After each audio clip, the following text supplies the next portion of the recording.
Sound check. 1, 2, 1, 2. Hello. Hi, everyone. えむりだよん. Welcome. Hello, Nyakama. Hello, YouTube. Hello, on Twitch. Thank you for coming. Thank you for waiting. Joe Mama, thank you for the super chat. Sound check 1, 2, 1, 2. Yeah, thank you for the support. It's nice to see you guys talking about your like the kits you're working on and stuff. The models and stuff. Good luck on the builds. Yeah. Today we're looking at Warhammer model stuff. Because in the near future I do want to build one myself, and I kind of just want to see how people build theirs first and then learn a bit.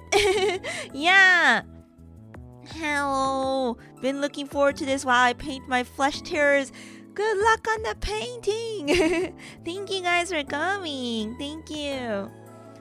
Yeah, I feel like the models are what I'm kind of the most interested in terms of Warhammer. I feel like just because I'm already like building plastic model kits and stuff in Gunpla, so yeah, I've been very interested. I saw that my manager Rivi was also interested in like she's been also getting to Warhammer. Glitchstar's Warhammer takeover, right? And she was talking about how she would love to like paint the Sisters of Battle kit in like the Glitchstars girls like talents color schemes. And I was like, wait, that would be so cool. Yeah, Gunpla and Warhammer are more in common than people think. That's so cool, yeah. Do you have any models you have been looking at? I've been so I want to build Leagues of Votann just because I think it's the faction I'm the most interested in, but I don't know if that's the first kit I'll pick up. But it might be. Just because I like it the most. I think there's other kits that look really cool too, but I'm like, if I want to do Leagues of Votann, then I should probably get a Leagues of Votann kit. Rock and Steel. So yeah, probably one of those. If not, maybe kind of like a more like mecha looking kit. I don't know, like the one I used in the thumbnail. That one looked cool. They have some cool kill team kits you might want to look at. Yeah. Joe Mama, thank you so much for the super chat. Glad you're talking about this subject. Do you like Warhammer as well? Thank you for the super. Yeah. Learn green stuff before so you can make it all yours. It's clay for plastic. Oh. Is that what green stuff is? I was gonna ask what's green stuff. Is it like the stuff that you use for the base? I remember watching the video last week where they were talking about like using like little like fake, I guess, grass bits for the base. 2-part epoxy. Oh.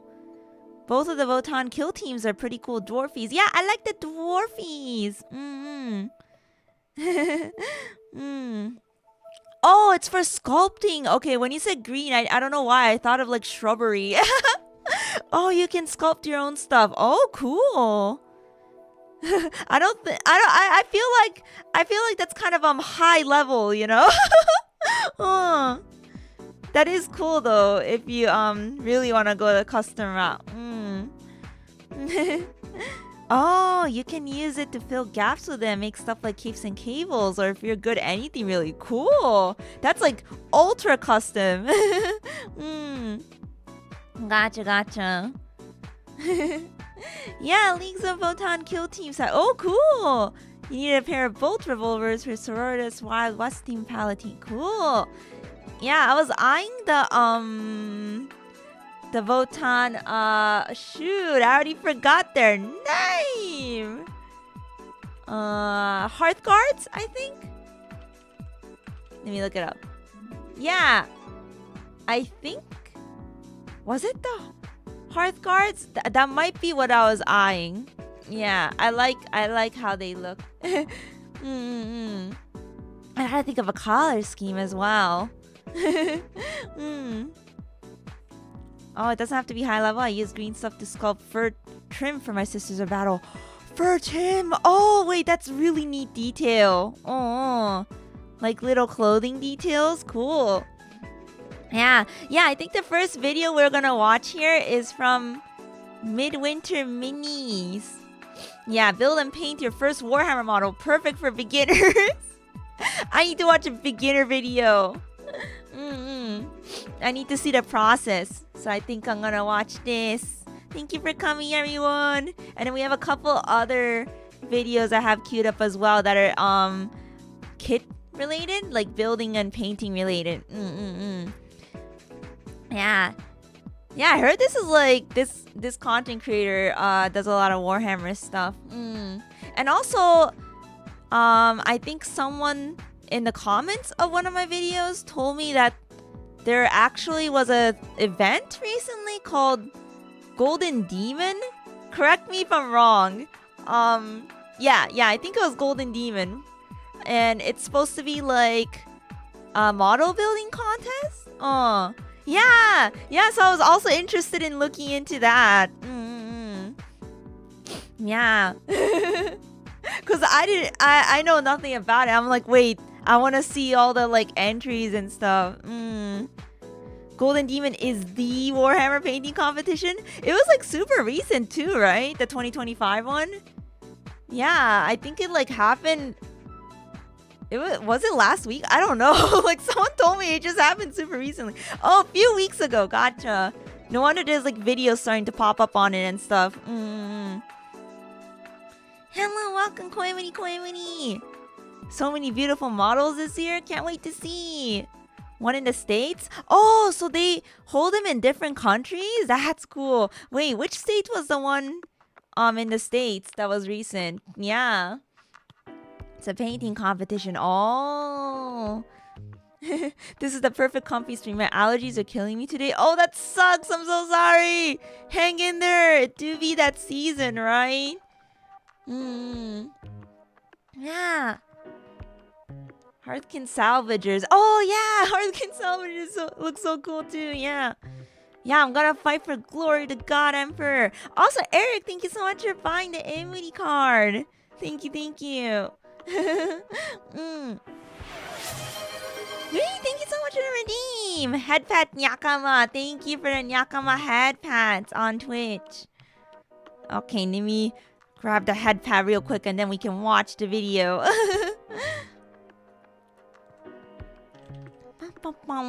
Yeah, as for me, it's been quite a busy week. I will admit I am quite tired, but that's okay. We're here to chill and watch some videos. And then afterwards I am extremely busy, but I'll try to get some rest. Yeah, and then get back to work after that. Okay, here we go. Hatten Yakama. Oh my gosh, what's going on? What's going on in Twitch? Oh, thank you, Eric. Thank you for the redeems. Thank you for the headpad and glasses redeem. Yes, I gotta wear glasses now. Alright, we're learning. We're becoming intellectuals here. Where did my glasses go? And you know, it's funny because I am actually wearing glasses right now. So this is accurate. Alright. And then the headpad. Yeah, you'll need glasses for the models. I have bad eyes. I need my grandma glasses. Yeah, me squinting to build Gunpla every week. Like, oh my god, I can't even like read the instructions. I don't paint as often as I play because I don't get new models very often, but I do play a lot of Kill Team. Oh, cool. Yeah, I'm interested in the tabletop as well. Lots of cool stuff here. Yeah, hello, welcome, Yakama. My pile of shame keeps on growing. I'm at 50 models. Let's go, backlog. I fear for my backlog. I already have like Gunpla backlog, which is at like probably 11 or 12 kits, and Yeah. The backlog keeps on growing for the plastic. And the wallet keeps on being drained. Alright, let's watch. Let's watch some videos. Okay, wait. I have some music here in the background. I gotta turn off. Kill Team is like the small skirmish scale version of Warhammer. Oh! It's its own game? Wait, someone might have told me this before and I just like completely forgot. Because I saw like Kill Team kits and I was thinking like, oh, that must just be like the name of like the squad or something. I don't know. I didn't think it can be played as its own game. But I also recall someone mentioning there was like a smaller scale Warhammer tabletop.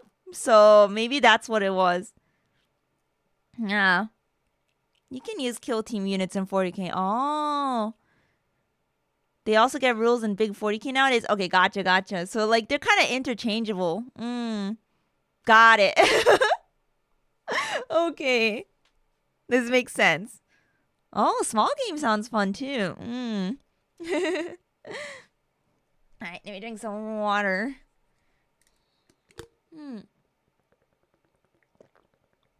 So you can buy that kit, paint it up, and play. Whoa! That's nice, yeah. Sounds like a fairly, it definitely a quicker process as compared to building an entire army, right? Alright, let's watch. Is this unmuted? Oh. Alright. Build and paint your first Warhammer model. Perfect for beginners. I am a beginner. How do I build and paint my first Warhammer model? I learned the budget tools last week, but also I forgot that I never learned the process. So now that I know the budget tools, I need to see the process. And then I can start assembling what I need and thinking about it. All right, let's watch Midwinter Minis. Actually, I should send the link in chat real quick, so let me do that. I'm going to pin it. Be sure to check out the video and channel if you haven't already. Probably most of you guys already have those since you're all Warhammer fans. All right, here we go.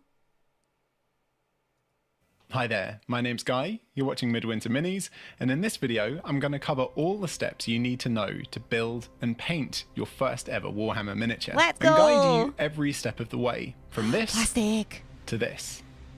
Ooh. I've been doing this for years and years, and I've painted hundreds of models, probably over 1,000. I've made tons of mistakes, but in this video I'm going to do my best to help you avoid them so you can hit the ground running, truly enjoy the process of painting, and end up with something that you can be really proud of.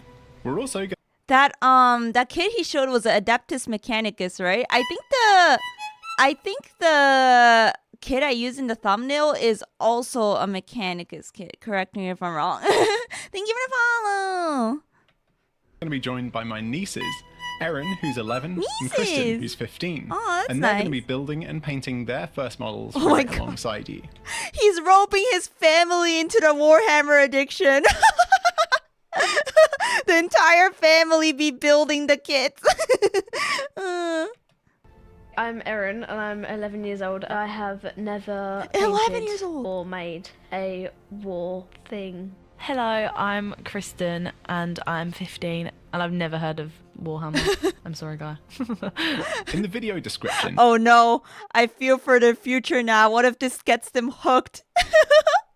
They're so young too. It's okay. I'm sure their lovely uncle right here will fund those Warhammer funds. you'll find useful timestamps to all the different steps, just in case you want to skip to the bit you're looking for, or watch it again later. Okay, Timestamps, let's get let's started. go.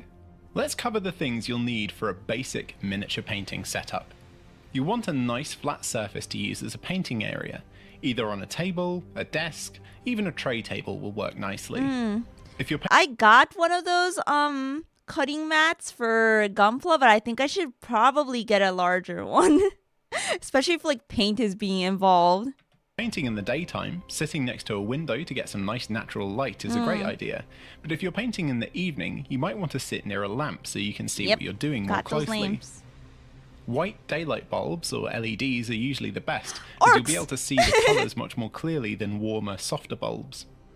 If you want to paint models, you're obviously going to need some paint. There are loads of different brands that make acrylic paint for miniatures, and they all have some good points and bad points. But for me, personally, the best balance of quality, price, and good paint coverage is Vallejo.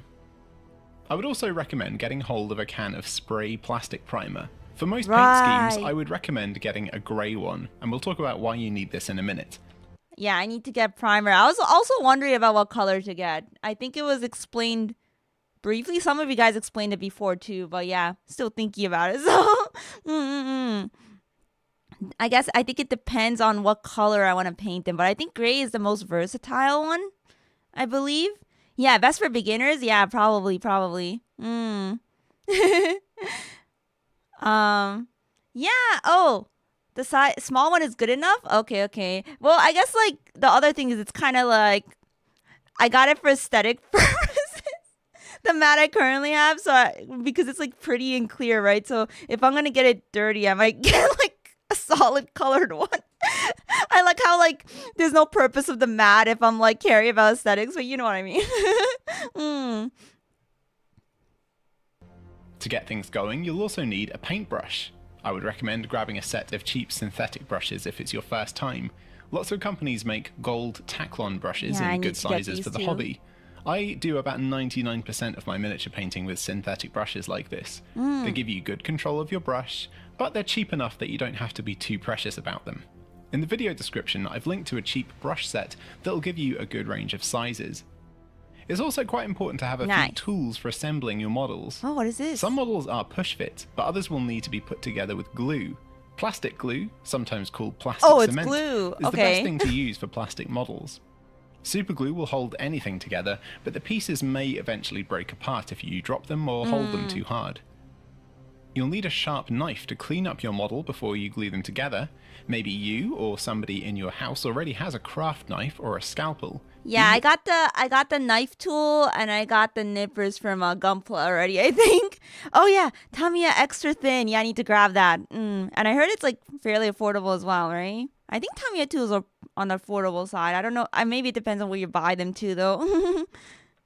Very careful when using something like this. I cut right into my thumb when I was about 10 years old trying to build an Imperial Guard tank, and I've still got the scar. Yep. Ouch. To get the models out of the that looks painful. I am also like, I accidentally cut myself a lot just because I'm really clumsy, so I'm scared to use knives. So I try to stick to nippers if I can. They come attached to, a pair of hobby snips will be really useful. If you don't want to buy a dedicated tool like this just yet, nail clippers make a pretty good alternative. You'll also want a little jar or cup of water. I prefer glass jars, as you can more easily see when your paint water needs changed, and there's a much smaller chance of you accidentally cleaning your dirty paintbrush in your lovely coffee, or worse, drinking your gross paint water. No! He took a video of it. He sounds like he's actually done it before, which maybe he did. Like obviously probably filmed this for like video purposes, but the forbidden brew. This has the same energy as like when you're like okay, maybe you guys have not done this before, but I have. But in the morning when like I'm like super half asleep, right? And I go to brush my teeth, and instead of putting toothpaste on my toothbrush, I put soap by accident. Because I have like a soap pump, and I like dispensed soap onto my toothbrush and then put it in my mouth and went like bleh. Yeah. So gotta be careful. A lovely coffee, or worse, drinking your gross paint water. It's also handy to have a couple of sheets of kitchen paper on hand to wipe your paintbrush and clean up any spills you might have. You're also going to want a simple palette to mix your paints on. A lot of experienced painters use a wet palette, which keeps your paints usable for longer, but I just don't like them. Oh, I really? find it much easier to use a little plastic cup palette like this, And the best part Interesting. is, this is the cheapest type of palette too. Okay. Finally, it might seem obvious, but you're going to need some models. For your first experience, Yeah, a lot I of would recommend sorry to pause again. A lot of people are saying web palette, and like I think in the video I watched last week was also web palette. So I'm surprised to see like someone I'd say fairly experienced not using a web palette. seem obvious, but you're going to need some models. For your first mini painting experience, I would recommend a normal infantry unit from an army you think looks cool. Okay. I'm going to be painting one of these Adeptus Mechanicus Skitarii models. Kristen is going to be painting a Space Marine, and Erin is going to be painting a Necron Warrior. Right, so you've got all the bits you need. Let's start building your model. Most of the time, Warhammer models come on these plastic frames. These are called sprues. Now each model is made of several parts. If your sprue has several miniatures on it, and is a part of a squad of similar models, sometimes parts are interchangeable, meaning you can choose whatever arms or legs or head you like, but often you'll find specific arms go with a specific torso, and some hands or weapons only fit on specific arms. Make sure I wonder how well written these instructions are. Yeah. I'm just wondering like how I guess like not well written, but how like detailed they are. Yeah, I wonder. I guess I'd have to build one to know. to check out the instructions your model comes with, just to make sure you're using the right parts. Once you've identified the bits you need to build your model, it's time to snip them out of the sprue. I was gonna say it doesn't say like the order you're supposed to fit these in, but maybe it doesn't matter. It's a hit and miss. Not as good as Gunpla. Yeah, it doesn't look too detailed. Like I see the pictures. Well, the pictures are detailed at least. Like you could tell which parts they are and they're numbered. But yeah, I don't know if like maybe they don't tell you like the order the parts have to go in and stuff. Maybe you have to figure them out. A lot better than they were a decade ago. They have evolved. I guess that makes sense. Yeah. Wet palettes are great, but not a must for beginner. You waste a lot of paint on them. I need to thin them out more. Oh, gotcha. Drinking paint water and spilling wash paint is a must. Oh no. Note to self. Make sure to put like, I don't know, a cover on my like desk area if I'm gonna work at my desk. So, you know, in case there's a spill, I don't actually ruin anything. You've identified the bits you need to build your model, it's time to snip them out of the sprue. Using your hobby snips or nail clippers, carefully cut out the parts you need one by one. If you cut them, I think Sunny was using nail clippers. Yeah, Sunny did assemble her first kit the other day. I don't know how far she got, but I remember dropping in and I saw that she was using little nail clippers, and I'm like, yo, you know, if it works, it works. I think she said she was missing a lot of tools though, so she was gonna like buy some, and she told me she'd send me links too. I think some people gifted it to her actually. Yeah. I think she was building a Space Marine maybe. I think she was like doing a beginner set. Model parts with the snips right against the piece, you might accidentally cut into the part. If you cut just a little bit further away, we can remove any rough bits later without damaging the model. Double check to make sure you've got all the bits you need, and then we can spend a minute just making sure the pieces are nice and clean and looking their best. Using your sharp knife, carefully cut away any of the little sprue connection points that might have been left behind on the model. This is where I use my Gunpla, my sharp Gunpla nippers, because I am too scared to use the knife. But yeah, I think like the cutting part, I got it down. I know how to cut. Better to cut away little by little than too much all at once, otherwise you might damage the model. You might also notice that the pieces of your model have a very fine line running all the way round. This is called a mold line, left over from when the two halves of the mold pressed together. This can really easily be removed using the back of your hobby knife. You don't need to use a lot of pressure, just gently scrape away at any really obvious mold lines, and your models will look much better when they're all painted up. I didn't know you're supposed to remove those. I thought it was like part of the model. Okay, that's interesting to know. After you've cleaned up your model and removed sprue connections, you might notice that some areas have these little white marks. This will be hidden when we prime and paint, so don't worry too much. Okay, now we've got all the loose model bits and we know they're nice and clean. Now it's time to attach them. Dry fit your parts together to see where they actually contact each other, and then add a little dot of plastic glue on one side. Hold the parts together for a couple of seconds, and the parts will start to bond. If the parts are small, you can usually let go after about 5 seconds. If the parts are a bit bigger or heavier, you might want to hold them together for a little bit longer. Man, I cannot wait to glue my fingers together. I am also terrible at using glue. I try to avoid it if I can, but I don't think I can avoid it here. I always get it on my fingers. Plastic glue doesn't affect your fingers? Oh, okay. I just gotta make sure it's plastic glue. Got it. Yeah, super glue I have to stay away from. I will super glue my fingers. Okay, yeah. Plastic glue can't glue skin. Okay, good. But wash hands afterwards. Yes. Maybe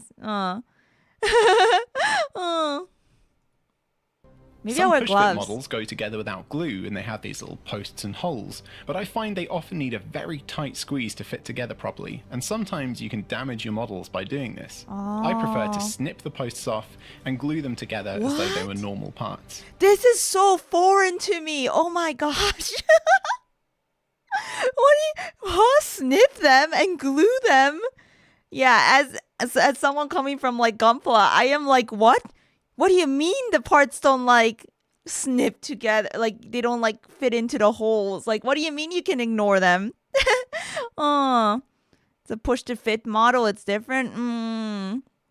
Yeah, this is very foreign to me. I don't know. I gotta I don't know, like develop like how to know when I'm supposed to do this and how to like, when not. I guess like when I'm building it, I'll be able to tell if it's like push to fit and it's like, oh man, this is giving me so trouble. I'm just gonna cut it off and glue it, Zen,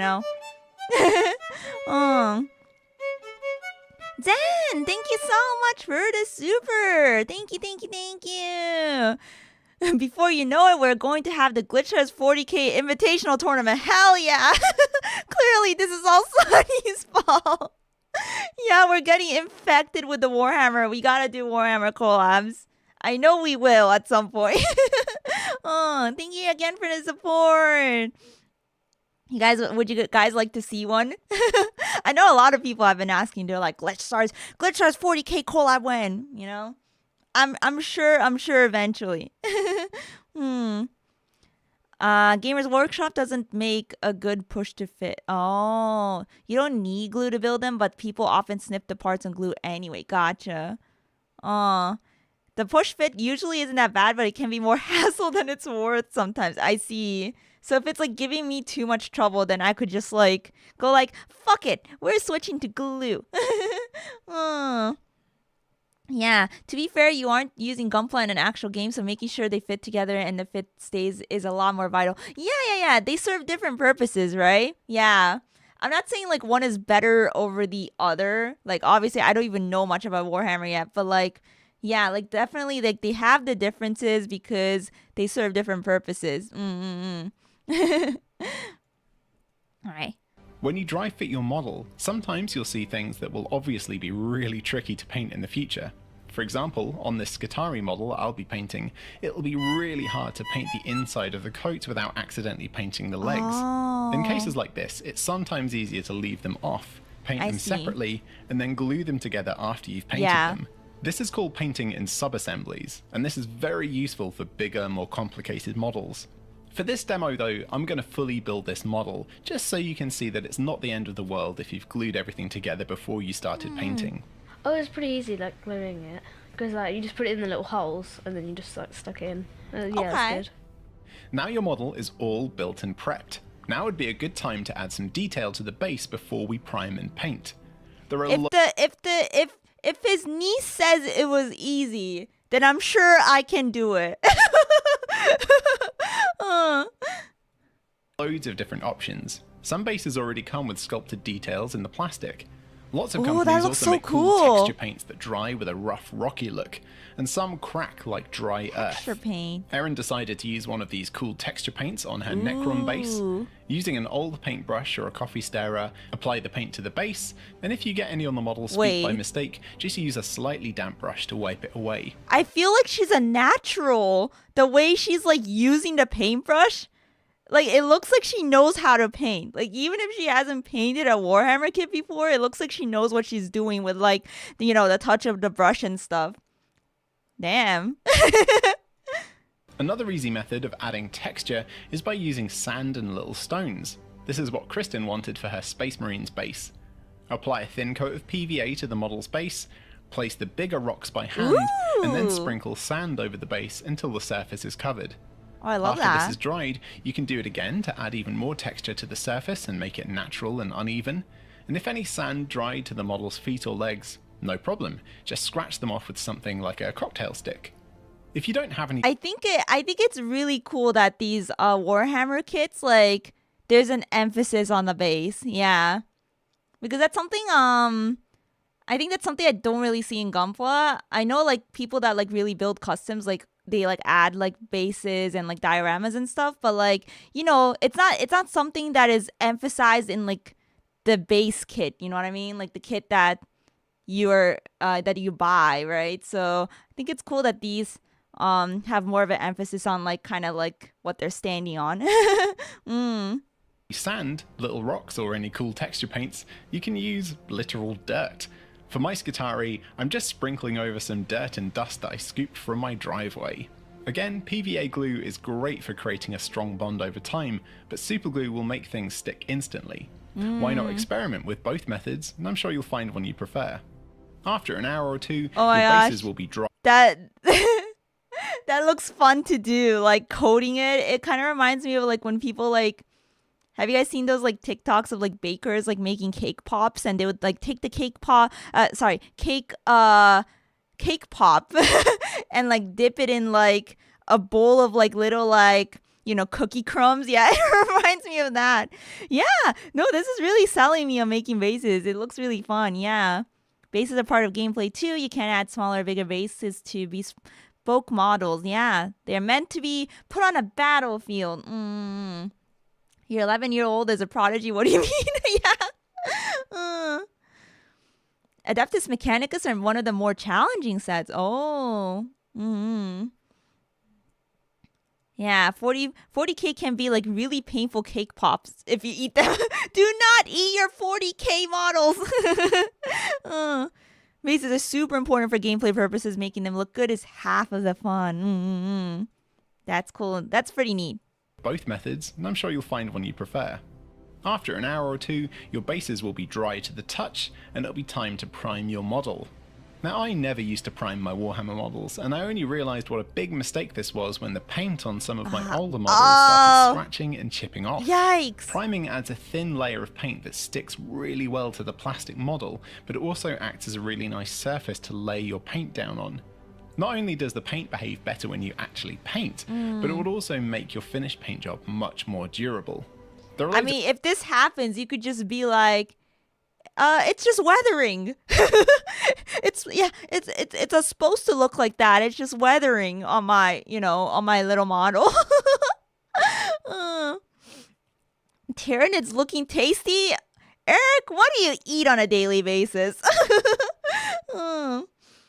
You can make vases that look like anything from a jungle or swamp to a dusty wasteland and battlefield. Yeah. Yeah, it's plastic gray weathering. Yeah. The fancy model holders on the market so you can get more control as you spray, but I just use blue tack or poster putty to stick my models to a strip of cardboard from a pizza box. Oh, that's smart. It's free and it works. Okay. Yeah, blue tack. Give your spray can a really good shake for at least 2 minutes.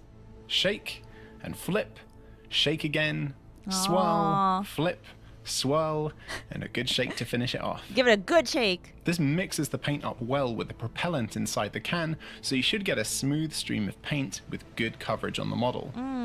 The aim of the game here isn't to totally saturate the model in paint, it's to give it just a light dusting. We don't want to accidentally fill in all of that lovely detail by mistake.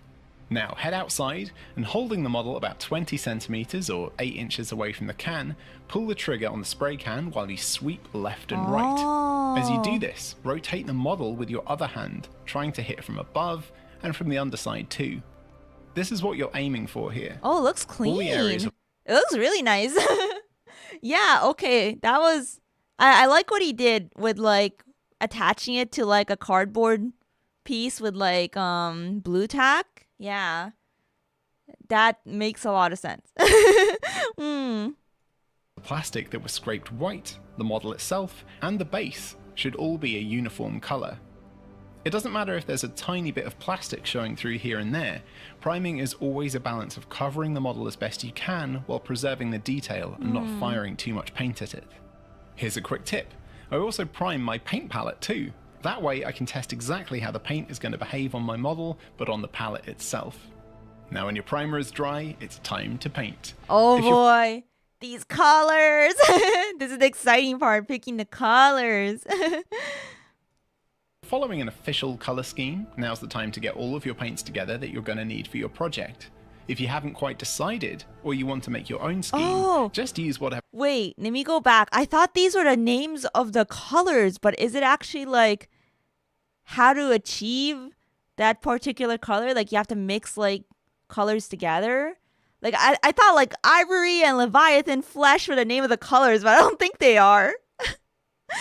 Are they a mix? Oh, they're actually... Okay, never mind. Okay. I was confused. I thought they were like...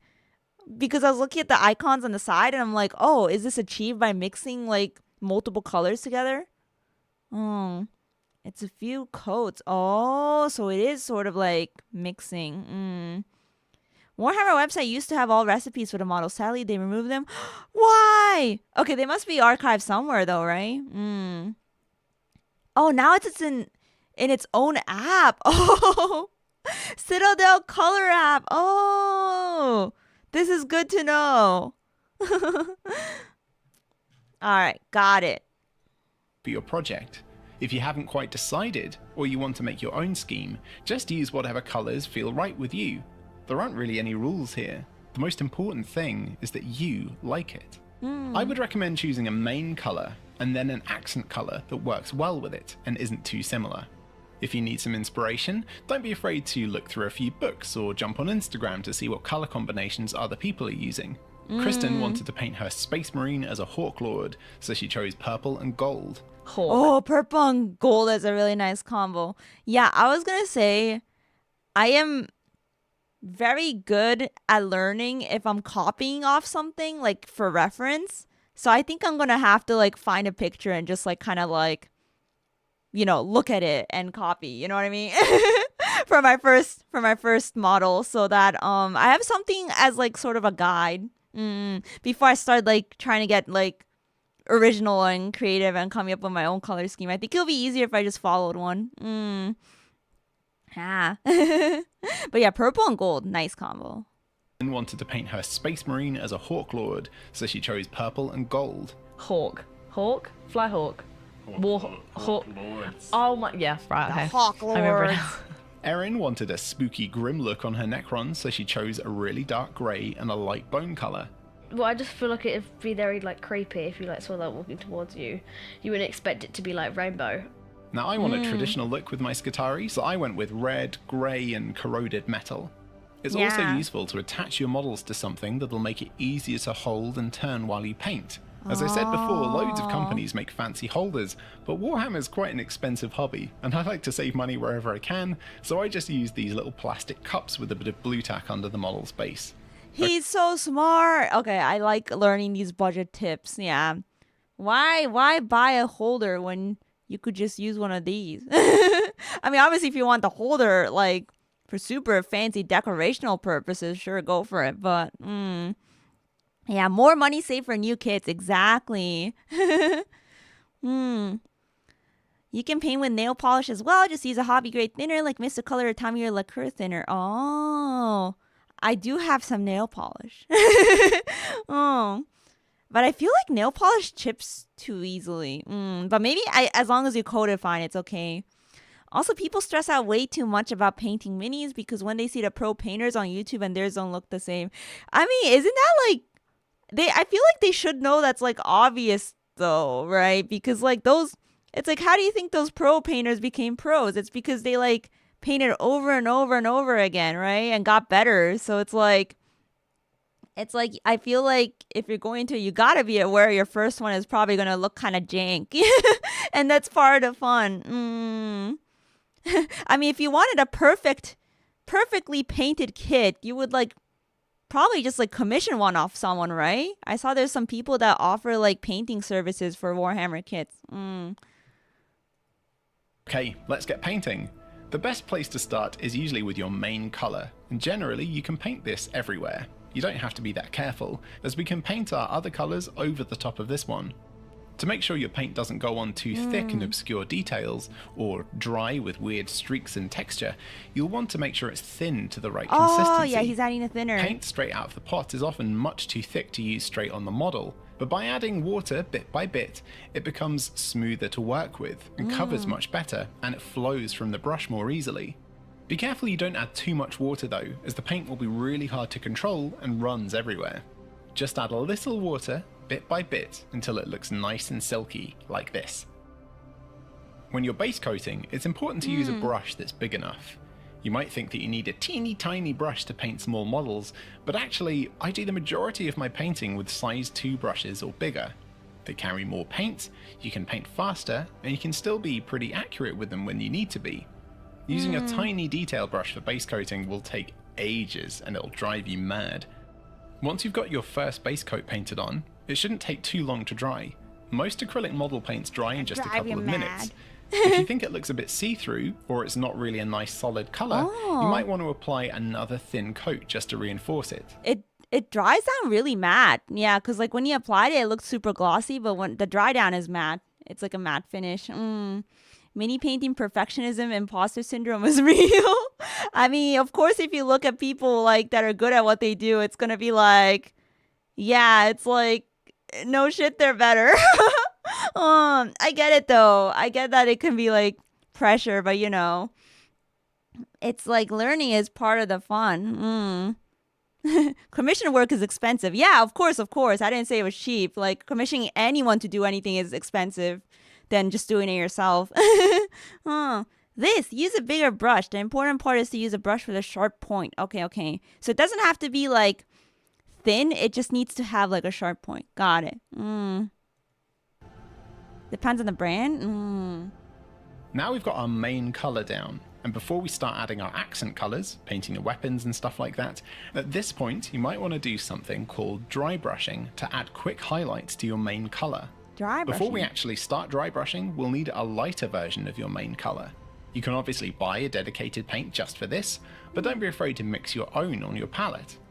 So for Erin's Necron, we mixed a slightly lighter grey by adding a bit of white to the main colour she used. For Kristen's Space Marine, we added a bit of white and a tiny bit of red to the purple to make her... The purple looks so good! Sheesh! This looks clean. Also, if it dries down matte, you could always like put like a glossy top coat on top, right? If you want to make it glossy. I'm sure there's also like the opposite. There's also like matte top coats. Just like nail polish. Warmer pink. And I'm adding a bit of yellow to my red to make it a little bit brighter and richer. Oh, that's a nice shade. Now we've got the right colour, let's start dry brushing. Grab a large brush like this with big soft bristles and dab it in the paint on your palette. Now start wiping it on your kitchen paper, working the paint into the bristles and moving it around until almost no paint is coming off on the paper. What? That looks so cool. Now start sweeping your brush gently back and forth across the model. The lighter paint will only catch on the raised and prominent areas, leaving your original base colour in the recesses. As you can see, this is a really quick way of adding texture and bringing out detail. What? I didn't know you could just do it like that. That looks actually really good. As you can see, this is a really quick way of adding texture and bringing out detail. It might seem funny doing it now as we've only got one colour on the model, but as you can see, this is quite a messy step. And if you'd already painted some other colours, it would be really hard not to paint over them accidentally while you do this. The dry brushing made it look so sick. It was really good. Whoa. But don't use too much. dry brushing was really, it looked really cool when you put it on. Well, obviously it was 3D, but it looked like more real, kind of. Now you've got Yeah, it's like magic. It adds so much dimension. And, you know, you're just like kind of like roughly painting it, but in a different way. Helps pick out the details. Yeah, that's really cool. I never knew you could do that. Oh. Dry brushing silver over black is moi. Oh, that sounds so good. Yeah. Metallics on a dark background always like look really good. They pop. Yeah, Koemuri, we're watching Midwinter Minis video. A beginner guide on how to build and paint your first Warhammer model, because I need to learn. nice textured main color on your model, let's go back to our standard brush Yeah, and start blocking in texture. the other colors we'll be using on the model. For the legs, torso, and face of my Skitarii, I'm going to paint them a military grey color. Again, get the paint on your palette so it's nice and thin and workable, not too thick, not too runny. And now, because we're going to be trying to be a little bit more accurate with our paintbrush this time, let's make sure the brush has a nice point and that there isn't too much paint on the brush. You can do both of these things in one easy motion. Simply wipe your brush on your palette and twist it around in your fingers. Okay. There we go. The bristles are now in a nice point, and we've got just the right amount of paint on the brush. Now start blocking in your secondary colors, paying a little bit more attention on how you hold and where you aim the brush. This is where I'd mess up. Like painting the base colors, okay, at least like it doesn't have to be like extremely precise. You just have to like cover everything. And then once it gets to the part where like you have to start getting into the detail work, I feel like it gets very difficult. It's really easy to accidentally touch a bit that you don't want to with the wrong Yeah. paint color, either with the edge of your brush or just if your hands are a little bit shaky. And don't worry about making little mistakes. I do it all the Yeah. time too. If You it's could a always tiny go over mistake, it. we can just go back with your Yeah. first color and tidy up the paint once it's How dry. paint works. If it's a bigger mistake, you can use a clean brush, dampened with a little water, to draw the paint away while it's still wet. If there are any smudges left over, tidy it up with your original color again. Every model painter does this back and forth, making sure their colors are in the right place. These are very helpful Even though tips. base coating might seem like the simplest part, it often takes the most concentration, so don't be afraid to relax and take your time. If your hands are a little bit shaky, don't forget to breathe normally and sit in a relaxed position. Be careful not to hold your breath. Ooh, It wait. can also help Is that metallic silver paint? I couldn't tell if you were just painting gray again or it's like a new shade. Yeah, it looks really good though. if you rest your elbows on your table and touch your wrists together to make a sort of anchor point. Oh, Every model is obviously totally different, but the process Shiny. of base coating will be the same. Just go around your model with whatever colours you want for that particular area. Do you want your weapons to be silver? Go for it. yeah. Pouches and bags and boots to be brown? Now's the time.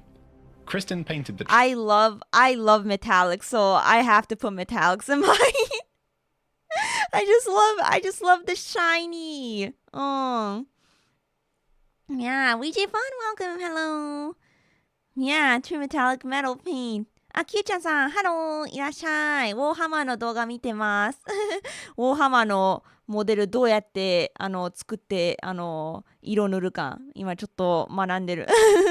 うん。 trim on the armour, a nice gold colour, made the weapons and aquila on the chest a nice dark grey, and then picked out some little bits and pieces with silver. Erin made the head on her Necron warrior a spooky bone gold colour, looks really and then nice. painted the gun and cables silver. We also painted our bases too. Both Erin and I wanted a few areas on our model to be a cool blue glowing colour, but we're going to leave that just for now, because the The next stage will gun darken things down a little bit Looks more. so good. So far we've covered base That copper color looks amazing on the weapon. Metallic painting is easy to do when doing Space Marines. What models are you considering painting? I like Leagues of Votan, so I might build a kit from them. Don't use matte varnish over metallic paint. It ruins the metallic effect. Okay, noted. I guess that makes sense. Yeah, because I mean, metallic's supposed to be shiny. You don't want to matte it down. You can hold something small and heavy in your brush hand palm to steady your hand. Yeah, rock coating, and fixing stone. mistakes, Space dry brushing, dwarves. and painting a little bit more accurately. I want to build Now those. let's learn how to use shade paints, sometimes called washes, to add quick definition to your models. I use either a brown wash or a black wash or both on pretty much every model I ever paint.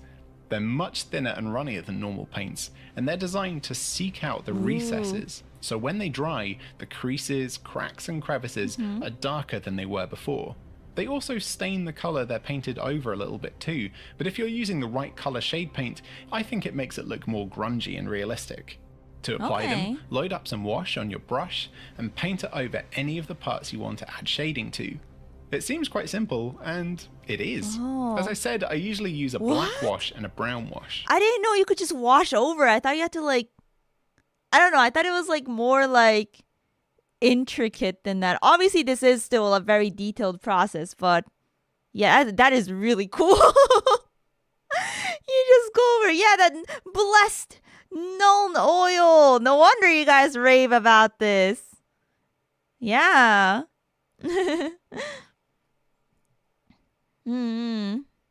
Painting minis is as easy or as complicated as you want to make it. I guess that makes sense. I mean, painting is freedom. Non-oil just makes shadows on its own. How does it just work like that? It's magic. The black wash is applied over cooler colours like greys, blues, purples and silver or metallic parts. Oh, wow. I use a brown wash on anything I want to give a warmer or dirtier tone to. Reds, browns, golds, even greens look quite nice with a little brown tinted shading. If you leave lots of wash on a model that has big armor panels or large smooth areas, it might start to look a bit streaky when it dries. Yeah. You can avoid this by, when you've finished applying your shade paint, swapping out to a clean, slightly damp brush and just tapping the brush on the part where you want to remove the wash. The shade will be drawn up into the brush and you can wipe it away on the paper towel. Smart. Rinse and repeat, literally, until you're happy with how your models look, and then leave it to dry.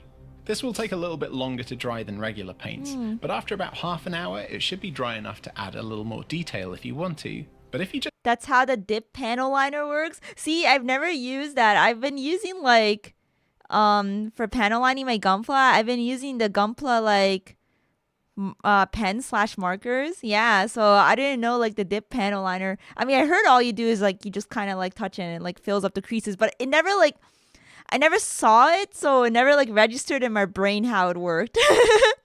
I see. It's technology. But after about half an hour, it should be dry enough to add a little more detail if you want to. But if you just want to paint your models to a nice tabletop standard, this is a great place to leave them if you like. If you want to push it a little bit further, let's quickly talk about highlighting. Okay. As you can see, the wash stage has muted the colours a little bit, so you may want to bring yours back up on the key parts of the model just to add some vibrancy and help define some of the details. Let's quickly mix up a highlight colour that's slightly lighter than our original base colour. For example, I'm going to mix a tiny bit of white into the grey that I used for my Skitari's legs, and then using my detail brush, I'm going to carefully pick out a few of the sharp folds and details around his legs, being careful to stay away from the recesses. I would love to do this. When I used to draw more, my favorite thing to do was adding highlights. So I don't know, it just gives it more like pop, I guess. Ruin all that lovely shading we just did. This would be a good time to use a slightly smaller brush, and remember to make sure your paint is the right consistency on your palette first, not too thick, not too runny, and swirl the brush to bring it to a nice tip, and then paint. You can do this wherever you like on your model. This pushes the contrast between light and dark on your model too, making it look a bit more impressive and helping it stand out a bit more on the tabletop. Let me show you this process again, but this time to make this cool blue energy glow. First, I'll base coat this small area of coils on the gun and also the eye lenses on the Skitari's helmet. Then I'll mix a tiny bit of white into that blue paint to make it kind of sky blue, and then paint just the raised areas, making sure to leave some of the normal blue visible underneath. Then I'll mix a tiny bit more white in and do another very small highlight. And if I'm feeling fancy, I might want to just do a single dot of white just on the sharpest parts to make it look really bright and shiny. I'll also do the same thing for the eye lenses, and Erin also did this effect on her glowing weapons too. Oh wow. You don't need to go overboard with highlights. Often just a few here and there will really sell the effect and make the miniature look a lot more striking. Now that you're done painting, let's give all our paintbrushes we used in the session a nice thorough clean in our water and then dry them off on the paper towel. Already done with painting. Obviously, this is a video, so like, you know, it's condensed. Seems very short, but damn, okay. Honestly, I don't know. I feel like if I follow this video, I feel like I can do it. Like I was thinking it'd be so much more difficult, but yeah. I have a little more confidence now. This was very insightful. Everything is starting to make sense. Yeah, basics are very easy. Practice makes perfect for sure. Now, as you can see, we could definitely call it a day here. A cool looking model that's been nicely built, Nice. neatly base coated, dry brushed with texture, shaded and highlighted. Definitely a model to be proud of. Your box of models might have come with a little sheet of cool designs though. These are called water slide transfers. Basically, they're just fancy Water stickers that slides. activate with water. Let me show you quickly how to use these, just in case you want to add some to your models. Choose the one you want to use and cut around it carefully using some scissors or your sharp hobby knife. I didn't know Warhammer kits came with water slides too. I know some Gunpla kits too, but I've never worked with them before. Now add a few drops of water on your palette and lay the transfer in the water. After about a minute, give it a gentle tap with your paintbrush, and you should see that it's come loose from the Slides paper. right off. Lightly moisten the area of your model you want the transfer to go on, and then very gently scoop the transfer up with your brush. Now carefully lay it in place on your model, and while everything is still a bit wet, gently poke and prod the transfer until it's in the right place. Now dry your brush off on your paper towel and lightly press on the transfer. This will absorb some of the water and stop it slipping around as it dries and fixes on. I like the This absorbing is a notoriously technique. fiddly process, but you've got a lot of working time, so just be patient and you'll get it eventually. It'll be dry to the touch after about 1 hour, but because they're very fragile, they may break or flake off if you touch them too much. To make sure the transfer holds for years and years, you might want to add some stuff called matte medium over the top. Oh yeah, I was gonna say like isn't it better to add like a top coat after finishing painting? This is basically paint, but with no colour in it, and it dries with a nice dull matte finish, so it also hides some of the shine on the transfer Oh, too, that's helping nice. it blend in.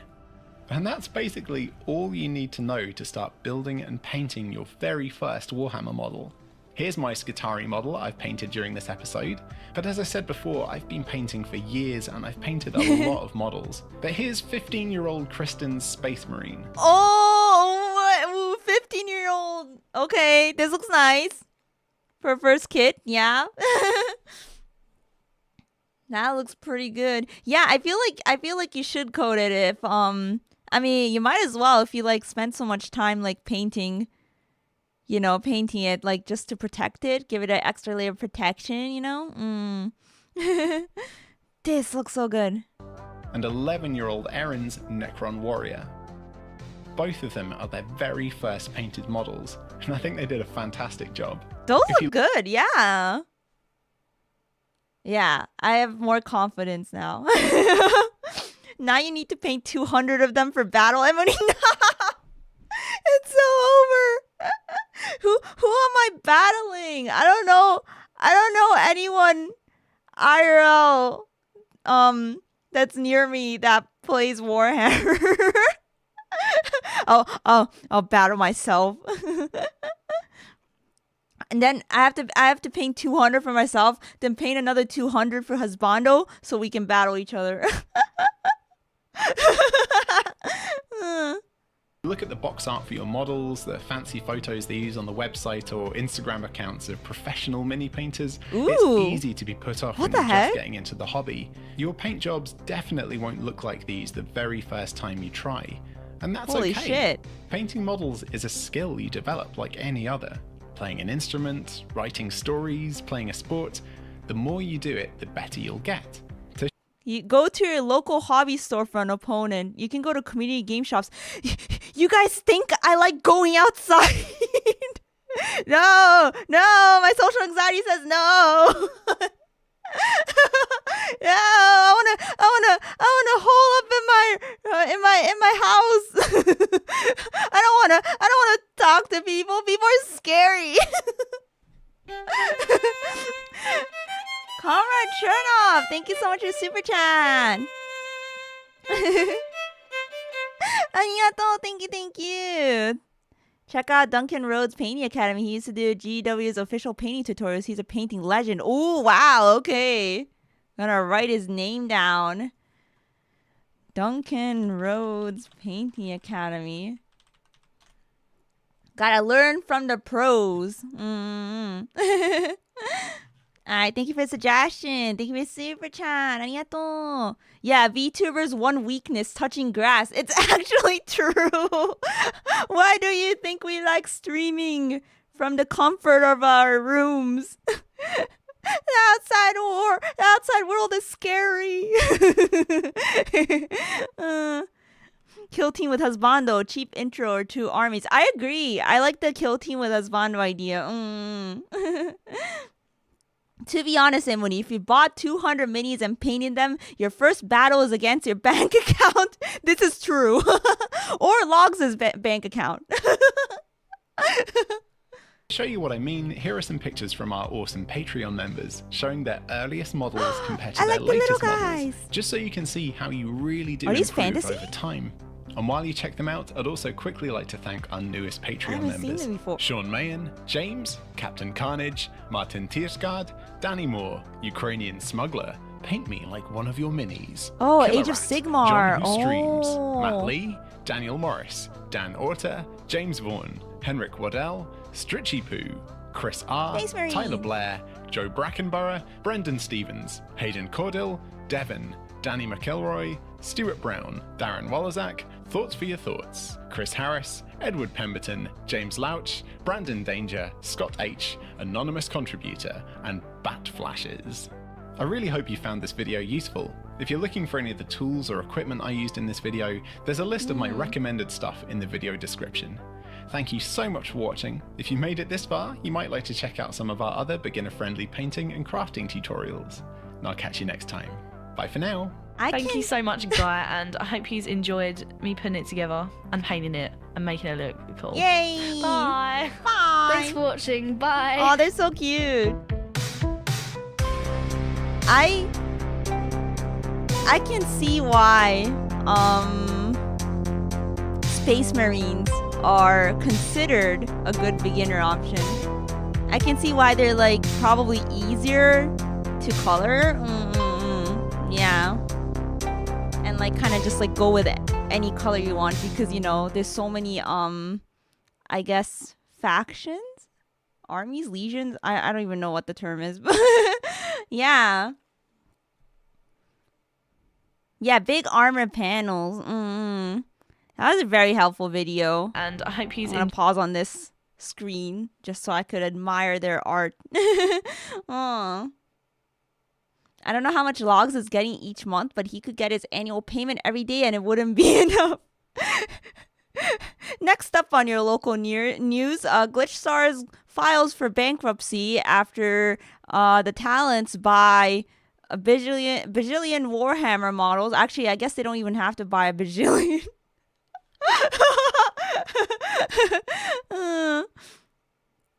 Yeah. With the minis, you can always pick your own color scheme.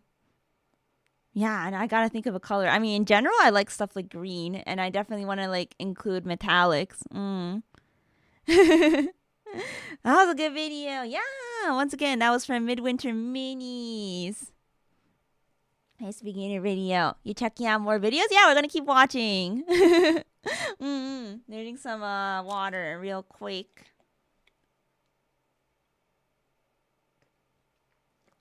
Alright, so that was more of like a how-to video, but I also found some videos on more creative stuff, I guess, of like people taking more liberty with the customs, and I was kind of interested in those too.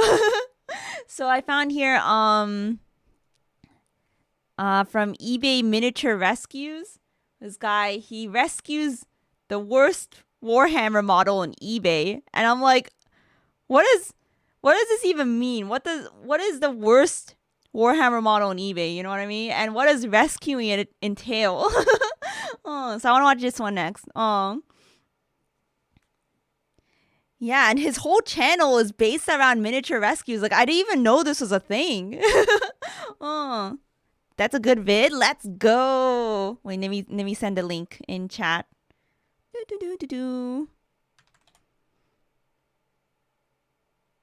Oh, poorly painted ones. Oh, so he like repaints them? Okay, that makes sense. So he's not gonna be doing like the building really, maybe? Just like the painting part? Okay, thanks for clarifying. Wait, that's really cool though. So after I mess up painting my first model, I'm gonna put it up on eBay and then like title it like, please rescue me. I'm joking. He also repairs ones missing or broken. Ooh. I think this one had some remodeling. Okay. Oh. Let's go. Let's watch. Oh boy, get ready for a wild ride. This is like 30 minutes of Sky rescuing the worst Warhammer model. I want to see how bad it is, you know what I mean? And how good it looks after he rescues. Here we go. What's up, hobby friends? My name is Casey, and welcome to another miniature rescue. This week, Hello, we're going to tackle Casey. what I can only describe as the absolute worst, most ridiculous model I have ever had the pleasure of buying on eBay. Oh no.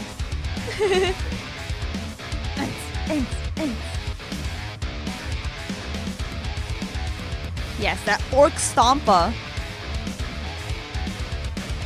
Is it an orc? Oh, it's This video the model is literally called Orc Stompa, I think.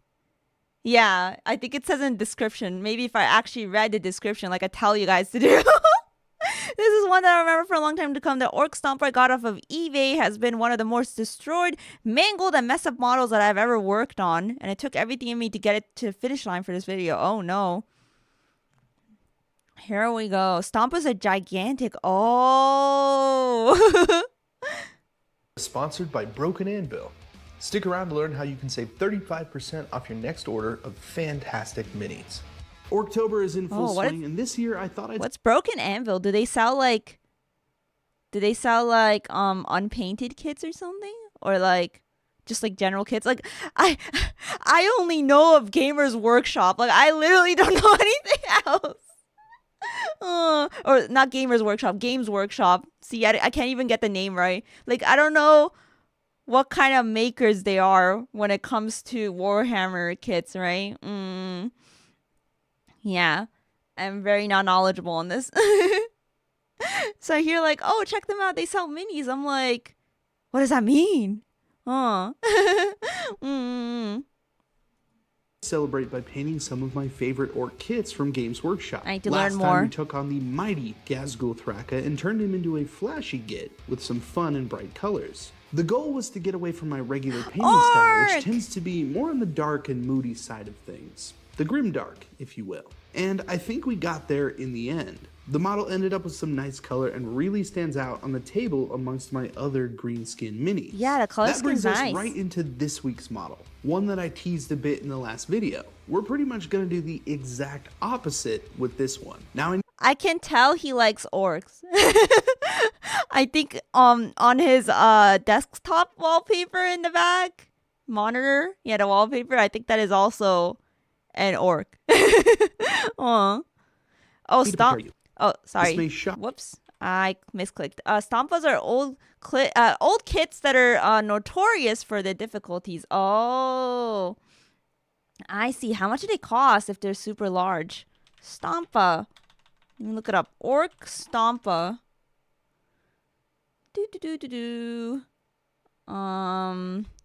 Orc Stompa buy. Like $140 from what I'm seeing. Oh, these look so interesting. If you guys didn't tell me it was an orc, I wouldn't have been able to tell. Or is it like something built by the orcs? Yeah, because it looks very like machinery-like. It's oddly cheap, to be honest. For the size of the model, it's cheap. Oh my god, yeah, it is huge. I just found a picture that's like comparing it to the size of like other models in the army. It's an orc mecha. Oh wait, that's so cool. Orc and their junkyard style. I see. The orcs took inspiration from the Imperium designs, and then they like built their own mecha sort of thing. That's really cool. Pretty much gonna do the exact opposite with this one. Now I need to prepare you. This may shock you, it may offend your senses. Please, steady yourself, just sit down. Oh boy. Right now. Oh boy.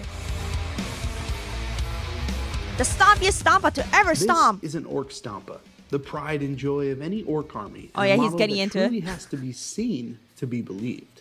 Okay, that wasn't the part I meant for you to sit down for, but now that I know you are, here is the orc Stompa that I just bought off of eBay. This Stompa has been making the rounds across the internet. I've seen it talked about in hushed tones in a fair few Facebook groups, as well as the underbelly of Reddit. People have... Wait. So this is... Why is it so neon? This was infamous? Like, people knew about this thing? Like, it's like, have you seen that Stompa paint job? Like, have you seen that thing? Why is it, like, highlighter yellow?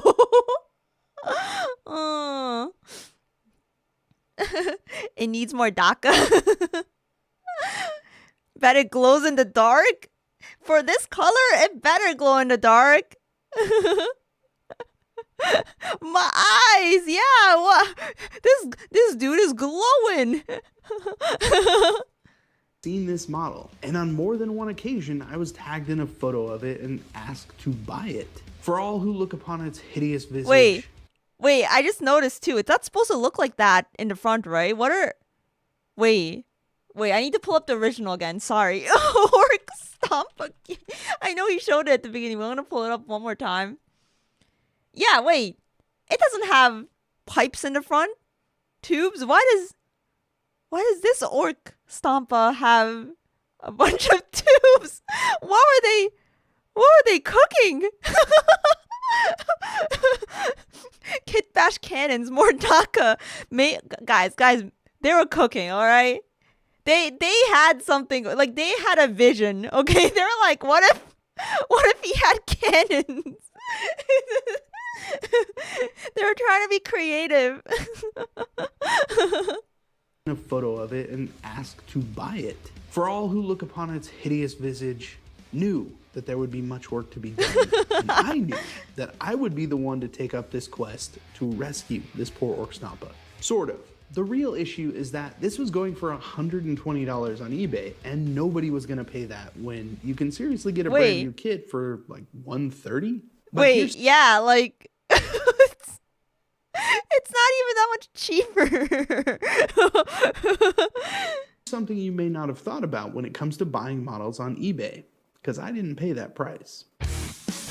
Ooh.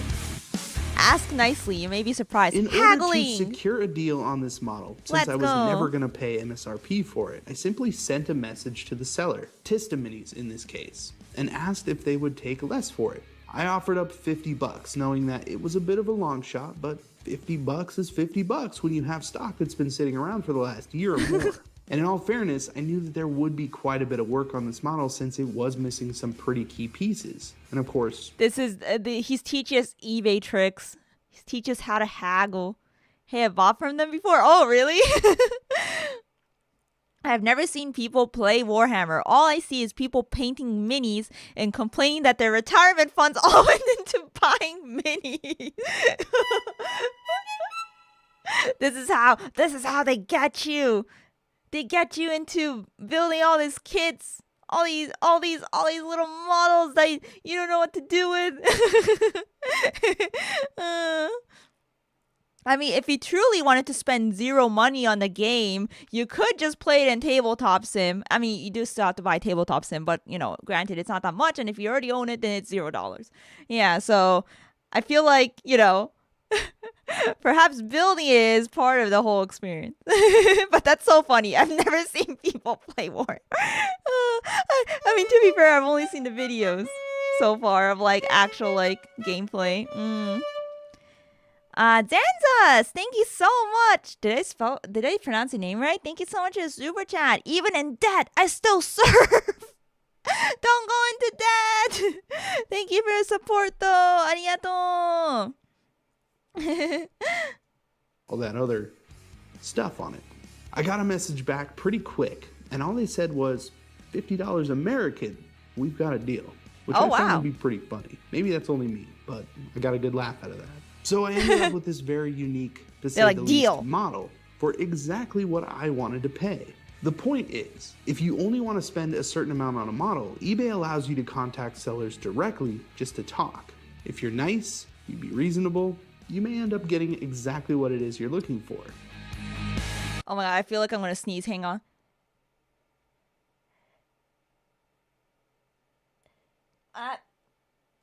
Okay.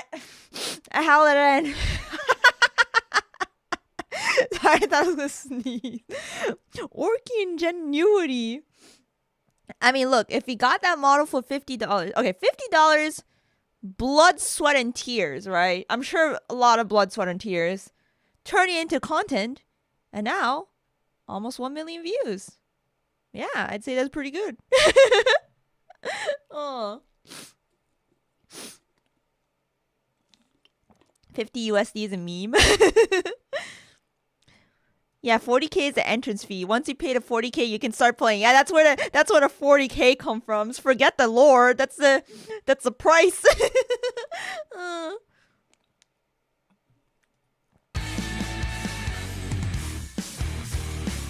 I just got this bottle in the mail, and it's time to open her up and take a look at what's really going on. Oh boy, oh boy. Plastic.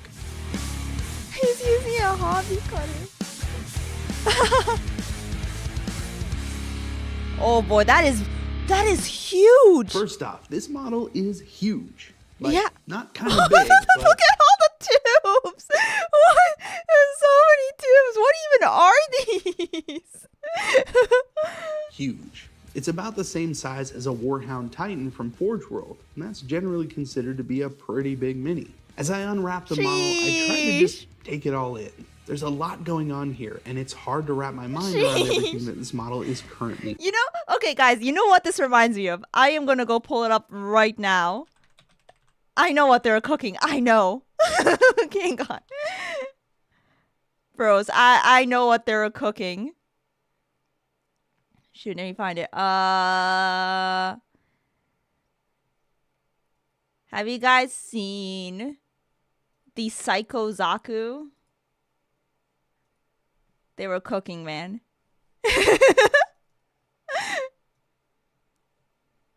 This is what they were cooking. This image right here. They were trying to get this. let me pull up a back image as well, an image from the back. Let me pull up Zaku's back shot real quick. Here we go. Yeah. Except they're putting way more cannons in the orc here. Oh. Danzas, thank you so much for super chat. Joe. Thank you. I got it. The orc Stompa is cosplaying as Heavy Arms Gundam. Yeah. They're borrowing some inspiration, you know? You may not like it, but this is what peak Gundam looks like. I mean, honestly, I kind of like it. Like, I like the chonky aesthetic. Like, this is probably going to take up crazy space on the shelf, but you know, this is pretty cool. So I'm sure whoever made this Stompa, yeah, similar idea here. They were cooking. I'm not sure why they wanted to paint it highlighter yellow/green, but that's my favorite Gunpla. Nice. Yeah, it's from Gundam Thunderbolt, which I still have yet to see, but I want to. I have active video. Offering.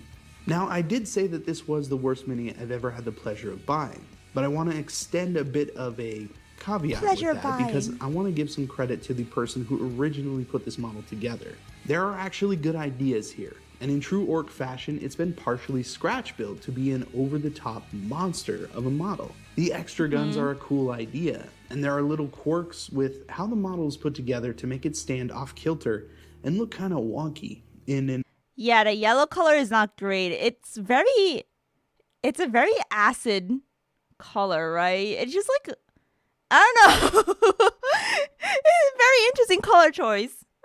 orky good way. There was thought put into what this was gonna be, but I have a feeling that the original builder just got overwhelmed with the model and decided to trade it in for something else, which I get. It happens to the best of us. Radioactive. The real issue here is in the execution and type of materials that were actually used to build the model. Let me show you what I mean. Yeah, it's tennis ball color. It's the same color as algae you see on stagnant ponds. Do you think maybe it was supposed to be like the base color?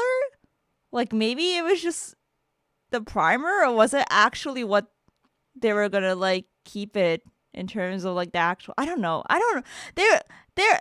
Yeah, maybe base. I feel like it was probably base. It's just they left it as is, because when he said like, oh, maybe they got overwhelmed and didn't finish it, it's like, yeah, maybe, yeah, they just gave up.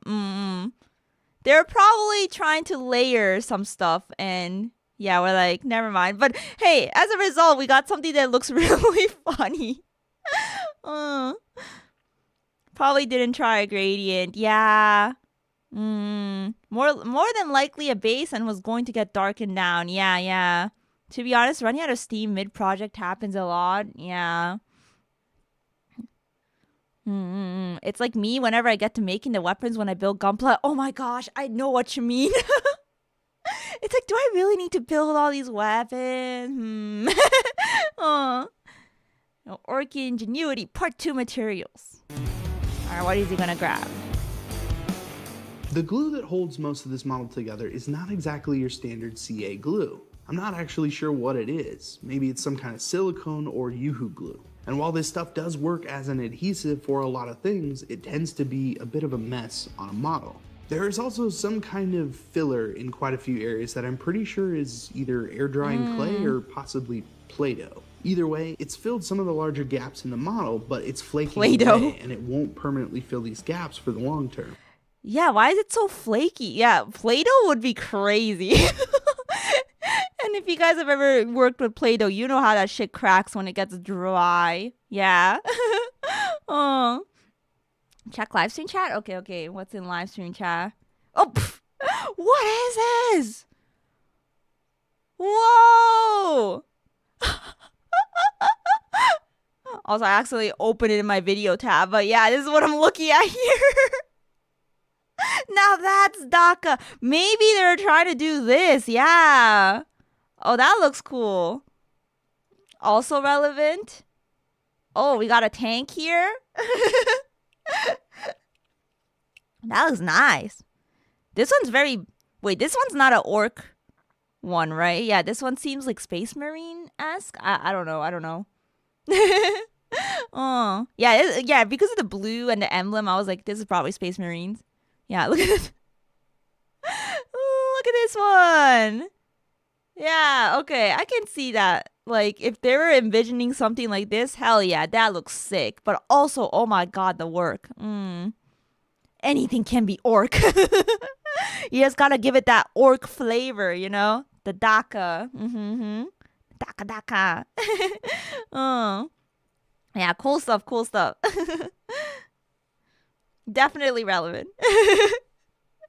Yeah. It's always important to remember that there are specialized materials for building models. Peak orc Plastic performance. glue and super glue work amazingly well for holding even Heavy large hexafin pieces of cement. plastic together. And there are a I need variety it. of gap fillers out there that won't degrade over time. Some of which I will be... Oh, is this the green? And there are a variety of gap fillers out there. You guys mentioned green stuff earlier. Is this it? Okay. It's literally called green stuff. Oh, green stuff, my beloved. Yeah, when you guys mentioned green stuff earlier, and I was like, what the heck is green stuff? Oh. Green stuff and milliput, yeah. stanzas. Thank you. That orc looks like it can even do your taxes. I don't need an orc to do my taxes. But hey, if he's offering to do it for free. Thank you for the super chat. I hope you guys that need to get your taxes done have got it done. A deadline is approaching. Eric, thank you for the 22 months. Arigato. Rip your wallet if you get into this hobby. Rip my wallet. It's always rip my wallet. I always get into these hobbies that just suck my wallet. I hate my wallet. Thank you so much for 22 months.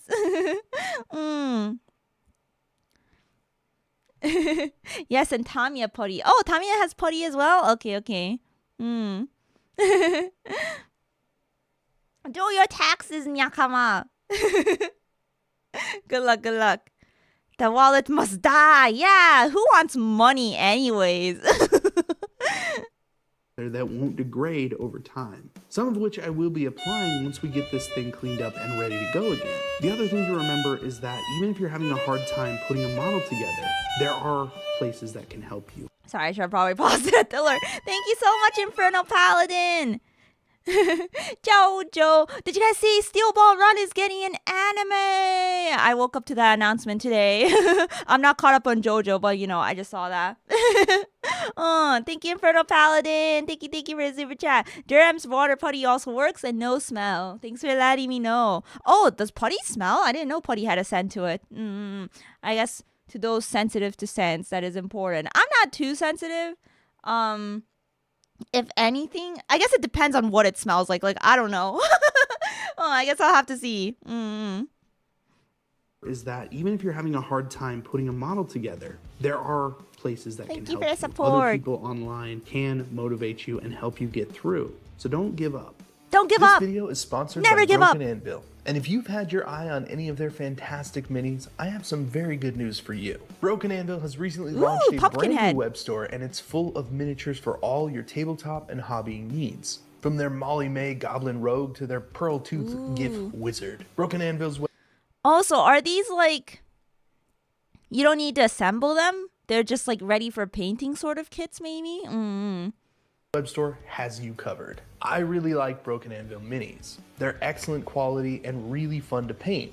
Their design is really unique and they offer a great selection of high quality models for players and painters alike. And Broken Anvil is offering Miniature Rescue viewers 35% off their order for the next 14 days with code 35OFF-EMRFAM. So check out Broken Anvil and their fresh new web store by following the link in the description below. Oh. Thanks again, Broken Anvil, for sponsoring this video. Now back to that giant... Are they dead? Is Broken Anvil dead? I just tried to find their website and it is in fact not working. Yeah. Rip the sponsor. That's so sad. Rip, rest in peace. Stompa. The final piece that we need to go over here are the missing pieces and how that was fixed originally. The arms of the model and head are currently being held on by magnets. I can definitely see how this solves the problem that the model probably had when being assembled for the first time. Is this common? Is using magnets in Warhammer common? I think someone once mentioned, like, yeah, magnets make it easy to, like, swap out weapons and stuff. Man, I gotta remember that. Depends on the kits? There are pieces missing all over the model, and some of those were used to attach the arms. So instead of using random bits of plastic, magnets were put in place to give the model some movement. That's cool. It makes sense on paper, but these magnets are just too big and will always look like magnets, even when painted. So they all need to go. I don't plan on doing any major changes to this model after it's finished, so magnets won't be needed. We're not going to be doing any weapon swaps. What that means, though, is that I'm going to need to find a way to get these arms to stick to the body and still be sturdy enough to be played on the table. I'm going to take this model apart and see what's really going on underneath. Then we can figure out what needs to be done in order to start getting it back to the original What's design. What's under the model? What's under the massive chonky armor? Oh. It's really useful for more expensive models that come with multiple variants. Oh, they're useful for getting a full value of the kit. Yeah. you can add a thin layer of plastic to wrap around the magnets to hide them and then add rivets to it. Oh, cool. Mostly for vehicles, so you don't have to buy multiple kits and build them with different weapon combinations. Oh, yeah, right. Because I forget that, like, if you use glue, you know, obviously you can't take it off. Like, this isn't really like Gunpla where you like snap on weapons and stuff and you could just snap it off and swap it, right? Yeah, so I can see why magnets would like kind of solve that issue. And before there's a hamster inside. No! Some dead rat, I guess. Oh boy. What surprise is waiting for us inside? I'm scared. Oh, it's just hollow. Thank God. Whoa. So much goo.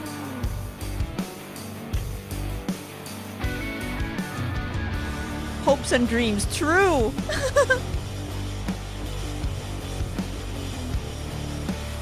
Every kit is an orc kit.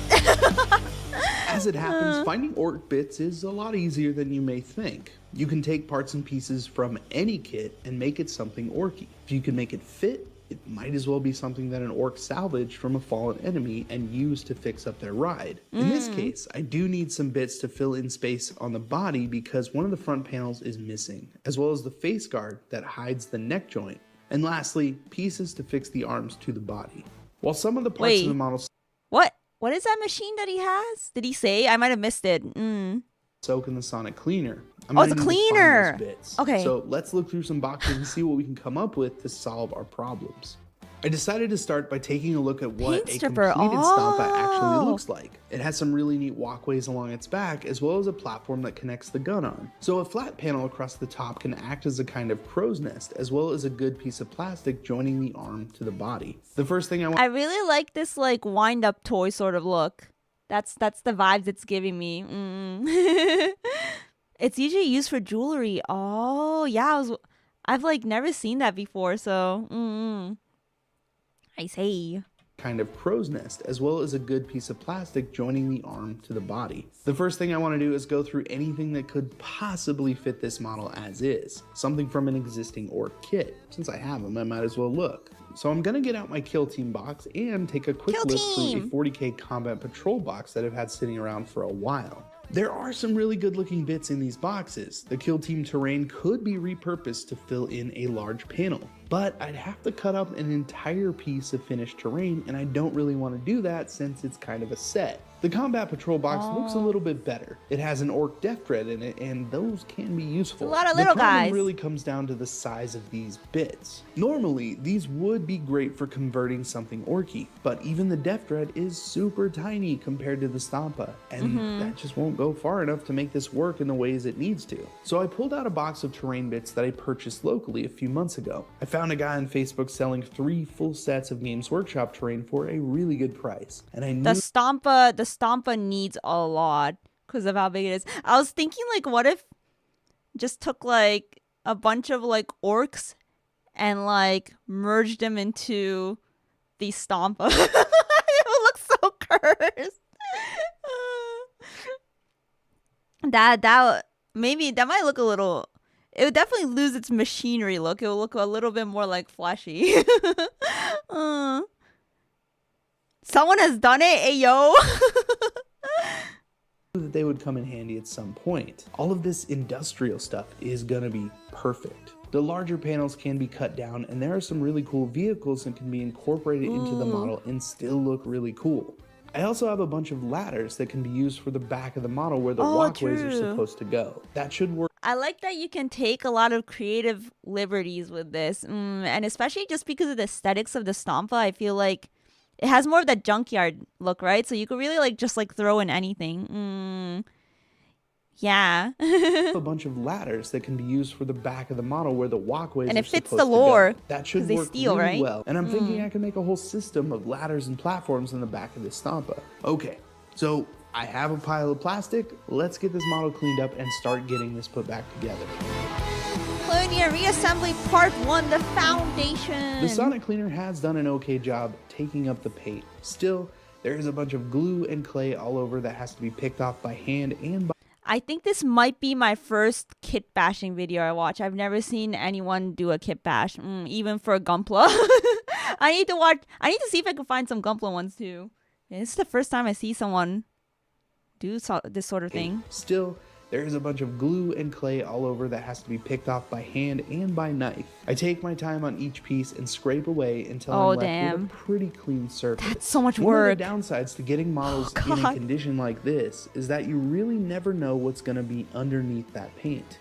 Things happen when we build models, and we make decisions in the moment that, while we understand, would make it difficult for other people to see why those decisions were made. It's part of the color scraped off. It looks like puke. The one rubbing off onto the towel. rescuing models, and something that can almost always be worked around. But sometimes, I'm really just at a loss and scratching my head. Once these pieces are cleaned, it's time to start dry fitting the model back together and figuring out how it needs to be built. Since there are some larger pieces missing, I'm gonna have to get a little creative as to how to fill some of these larger gaps. I'll start by making the model stand up on its own by removing and rearranging the feet. They were twisted inside the body and glued down with what I'm pretty sure was 2-part epoxy, so I had to cut them away from the bottom platform. Unfortunately, that made it really difficult, and I kind of ended up breaking the entire thing into several pieces. So after gluing the pieces back together, I got the feet into position and got them glued onto the platform. This build is already off to an interesting start, to say the least.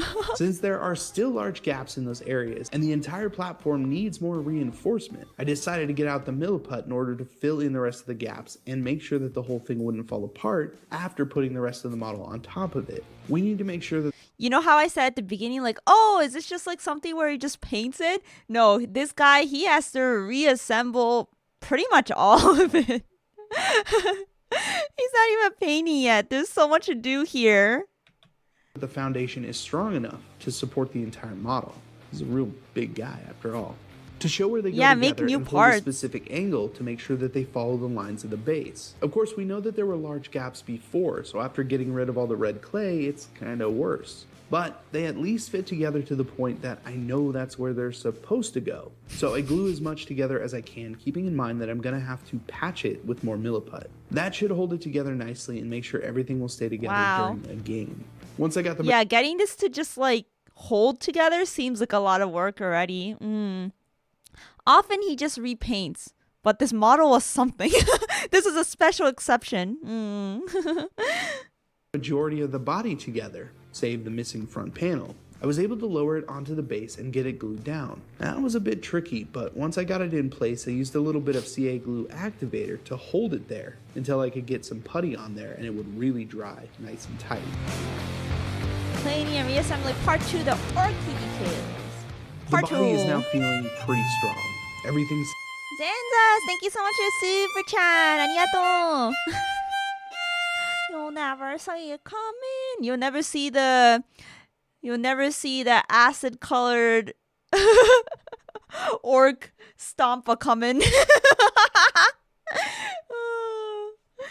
Yeah, it's more re-engineering than repair at this point. Like, yeah, like holy shit, he has to like think through this entire thing. Yeah. So much work. I'm really excited to see how it turns out though. Like knowing how it looked at the beginning, the before and after. So hype. Thank you so much for the super chat. The body is now feeling pretty strong.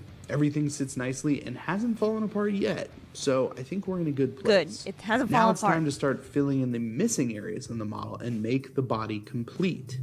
Wait, his desktop wallpaper changed. It's different now. Start filling in the missing areas in the model and make the body complete.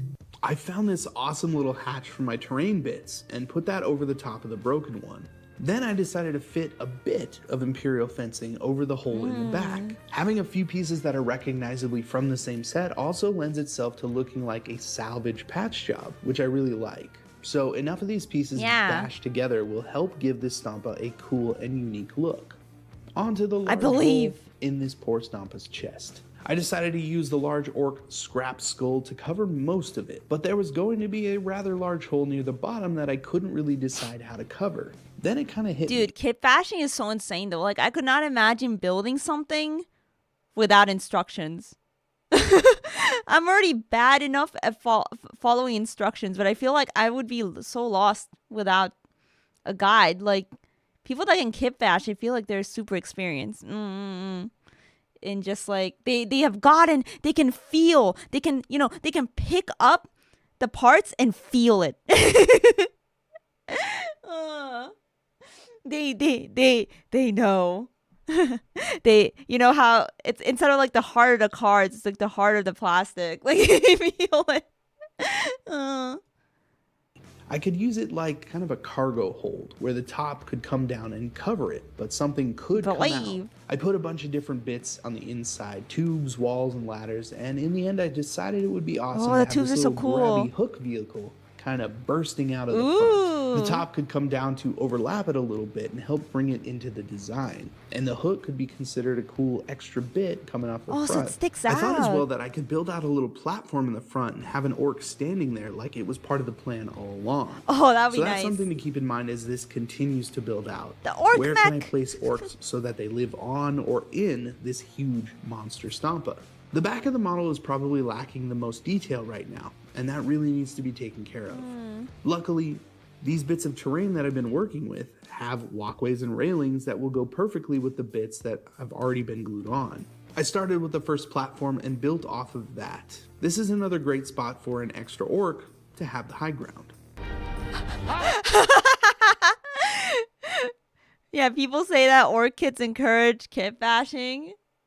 Yeah, I can see why. Like it kind of works with the aesthetic. Kitbash, I think, starts as a cost-saving measure for people, but they just fall into the rabbit hole. I didn't even know kitbashing was a cost-saving measure. I thought it was just like something for funsies, you know? Well, it could be both. The high ground. I really like how this all ended up going together. The platforms are big enough to fit a few bodies, and the ladders got cut down to create the perfect length to go between each level. Yeah, the big guns, let's go! You just gotta channel your inner Bob Ross. We don't make mistakes, we have happy accidents. Exactly. That's what I'm gonna be telling myself when I paint. In Warhammer, it can be a cost-saving thing, not so much Gunpla. Okay, so this is another one of those like interesting, I guess, like cool differences to learn from Gunpla. I see. In Warhammer, it's cost-saving. Or it could be. Yeah, because Gunpla kitbashing is expensive, I have heard. You guys were saying. Alright, so this is probably the most difficult part of this rescue. The big gun arm doesn't have any of the parts that it needs to be attached to the body in the correct position. Even with the magnets, it was angled off to the side and not sitting flat enough to build out the platform for the orcs to reach it. So I went through some old bits I had for an Imperial Titan and found part of the arm assembly that I didn't actually use.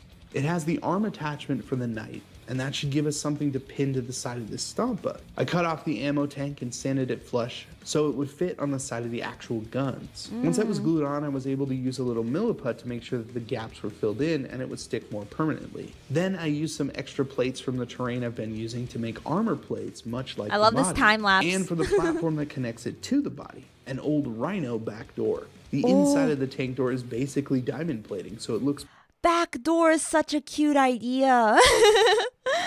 Yeah, Milliput saving the day. He's been using so much Milliput on this kid. perfect as a connector. All in all, it worked out very well, and I think it looks very much like it was actually intended. The other arm, actually not much to say about that one. It was pretty much good to go. The connection points were still intact underneath the magnets, so I just put it on. Jaws, here we go. Kenley, hello, welcome. Nice to see you. Hope you're doing well. We're watching a kitbashing, well, yeah, sort of, right? Rescue, Warhammer kit rescue video. Yeah, good lord, that thing is kitbashed to hell and back. This is crazy. The last thing to do was to give this Super fella original. a set of jaws. The head actually looks pretty bad sitting on top of it all by itself, and I wanted to make sure to cover up the neck so it looked cooler. Unfortunately, the original I like the jobs head. that fit on the head and cover that bad joint wasn't included, so I had to look elsewhere. I seriously looked for a good hour through all of my bits, and I couldn't find anything that I could turn into a set of metallic jaws. I ended up taking the front off of my old orc truck that I rescued a few years ago, in Ooh, which that's I cute. 3D printed a sweet spiky grill for the front. I didn't want to take it off since Nice. it was sized perfectly for the truck. 3D printing saves the day, and I did see he had a 3D printer in the back of his room. So, the elites don't want you to know this, but the rhinos at GW are free. You can take them home. Wait, what? What rhinos? Buy a box of Marines, and they force you to take a rhino with you. Wait, what is this about rhinos? I don't know anything about what these rhinos are. What are the GW rhinos? Looking it up. Magdalene Koimuni, welcome. Thank you so much for coming. Oh, when you guys said rhinos, I was thinking of the animal. You guys meant the tank? The tank is called a rhino. Oh. What do you mean they're free? Oh. It's a basic troop transport. Okay, now I know what rhinos are. They are, in fact, not the animals. But the way I was thinking about it is I really didn't have any other option right now. I mean, I could get the 3D printer out, get it all set up, find the files for the grill, Good size job. it, print it, but I just gonna look moved so and good. I don't really know where the power cable is for the printer. So this is gonna have to do. And wouldn't you know, it actually worked out pretty well. Actually- and really finishes off this model. It looks, I'm comparing it to the original right now, right? That, you know, has the jaw and stuff. It actually looks pretty similar. Oh. So the Stompa is now a complete model. And Nice. on top of that, it's a very custom monstrosity. Something Custom that really is monstrosity. mine now, and it has its own unique look as a centerpiece model. I'm pretty excited about it. Of course, it still needs paint, and we're gonna get there. Yeah. But before that, we need to fix a few issues and get this model ready. Oh. I mentioned at the top of this video that we were going to be doing the exact opposite type of paint job that I did Base on color? the Gazgul Thraka model that I painted last time. He's clean, he's pretty, for an orc, and I was trying to expand the way that I approach became an my orc. painting. This guy, well, he's got a lot of problems that we need to actually accentuate and add to. So grimdark it is, and here's how we get started. Using texture paint, something with a little grit in it, I'm going to go over areas of the model that are going to be rusty or dirty and coat them with that paint. Cool. This is going to do a couple of things. It's going to add the grittiness to the model and give it that texture. And it's also going to cover up any broken or missing pieces. I do want to focus this around joints and near the bottom of the model, so it looks well used and war-torn. And once this step is done and dry, it's finally ready to be primed. It is I didn't think of like adding that kind of texture like first before like adding the paint. That's really cool. Oh, rhinos are free because every Space Marine player has like 3 of them. Oh, they often get included in other stuff. Until fairly recently, every Space Marine combo box came with a rhino. People who had way too many rhinos would just give them away. I see. It used to be a Space Marine troop transport. Now it's more of Sisters of Battle and custodies for some reason. I see. So they don't include them anymore, huh? Rhino are bad? Yeah? Only 3 rookie numbers. I have 5 rhinos. Whoa. Chaos still use them? Okay. amazing how different this guy looks. Seriously. Yeah, it's what already the- been a long journey just to get to Oh. this point. And I Oh yeah, almost- this is the one he just primed. I thought he was showing off like, I don't know, like a different one. I don't know why. That's crazy. It looks so different. What the heck? almost don't want to touch it. Or he with a didn't prime it. He just like, I don't know. He put like a base coat. I don't know, whatever it's called. Yeah, but sheesh. Yeah, I think he did prime it. Yeah. paintbrush. But that's really not why we're here, and it needs to be done now. So let's paint bravely and get it done. Time to paint. Orc chop. Yeah, that The is first prime. major decision is going to be color. And because last time I went with yellow, we're going to double down and do yellow again. I'm going to show you the easiest way to get a good yellow that has highlights and shadows built in. And you know what? I wasn't going to say it, but here it is. We're going to slap chop this bad boy right now and get it ready for a gift. Okay, not That he's gonna show us how to achieve a proper yellow. Mm-hmm. Yeah, it's so satisfying to see it like all painted one color now. Mm-hmm. really slap chop, but it uses the Slap same chop. ideas. So the first thing is to get a white undercoat on the model, something to set us up for a filter of transparent yellow. These armor panels are really big too, so I'm going to focus the light towards the center and top of each one, Got the leaving airbrush. a bit of black around the edges and near the bottom. Once the model is covered and looking pretty good, I'll take some muted pink from Liquitex and lay down the shadows. This will be Pink for shadows, interesting. Aw. I don't know color theory. Toxic puke yellow is gone, thank God. Yellow is a tough color in minis. Yeah, I bet. I mean, we just saw like a good example of a bad yellow. Oh, pink is good for yellow shadows. Oh, hello Takashi, welcome. mainly focused on the undersides of larger objects and near the edges and bottom of each armor panel. Follow that up with a few light coats of Liquitex yellow, the transparent one, and you get a seriously bright yellow and deep orangey brown shadows.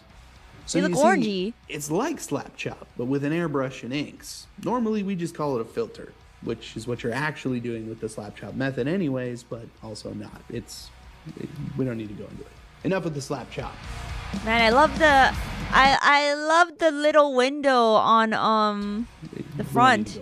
Yeah, I like the little opening. Oh, it's so good. Oh my gosh. My Stompa has a belly window.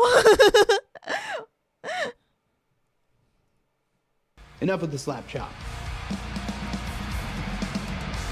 Stompa belly window. So we have the main color on the model. Next step will be to matte varnish that shiny ink and start to work on the metallics. For a lot of these metal bits, I can actually take my dark steel from Vallejo metal color and just airbrush it on. And to finish it all off and reach the small panels on the body, I'll just use a paintbrush. This really breaks up the color and starts to add a ton more interest to the model. Even though that yellow looks really good, it still needs things to break it up, or you start to lose details in a sea of color. That also means that This reminds me of patchwork, like quilting and just like clothing. And I love the aesthetic of patchwork. Yeah, it's starting to kind of look like that, and I really like it. things to break it up, or you start to lose details in a sea of color. That also means that we're going to need to create even more separation by adding more color. So let's do that right now. Yeah, more color. Let's go. An oily mess. Here we go. Yeah, like just like the color separation and like the different like textures and patterns and like materials. It's all patchwork.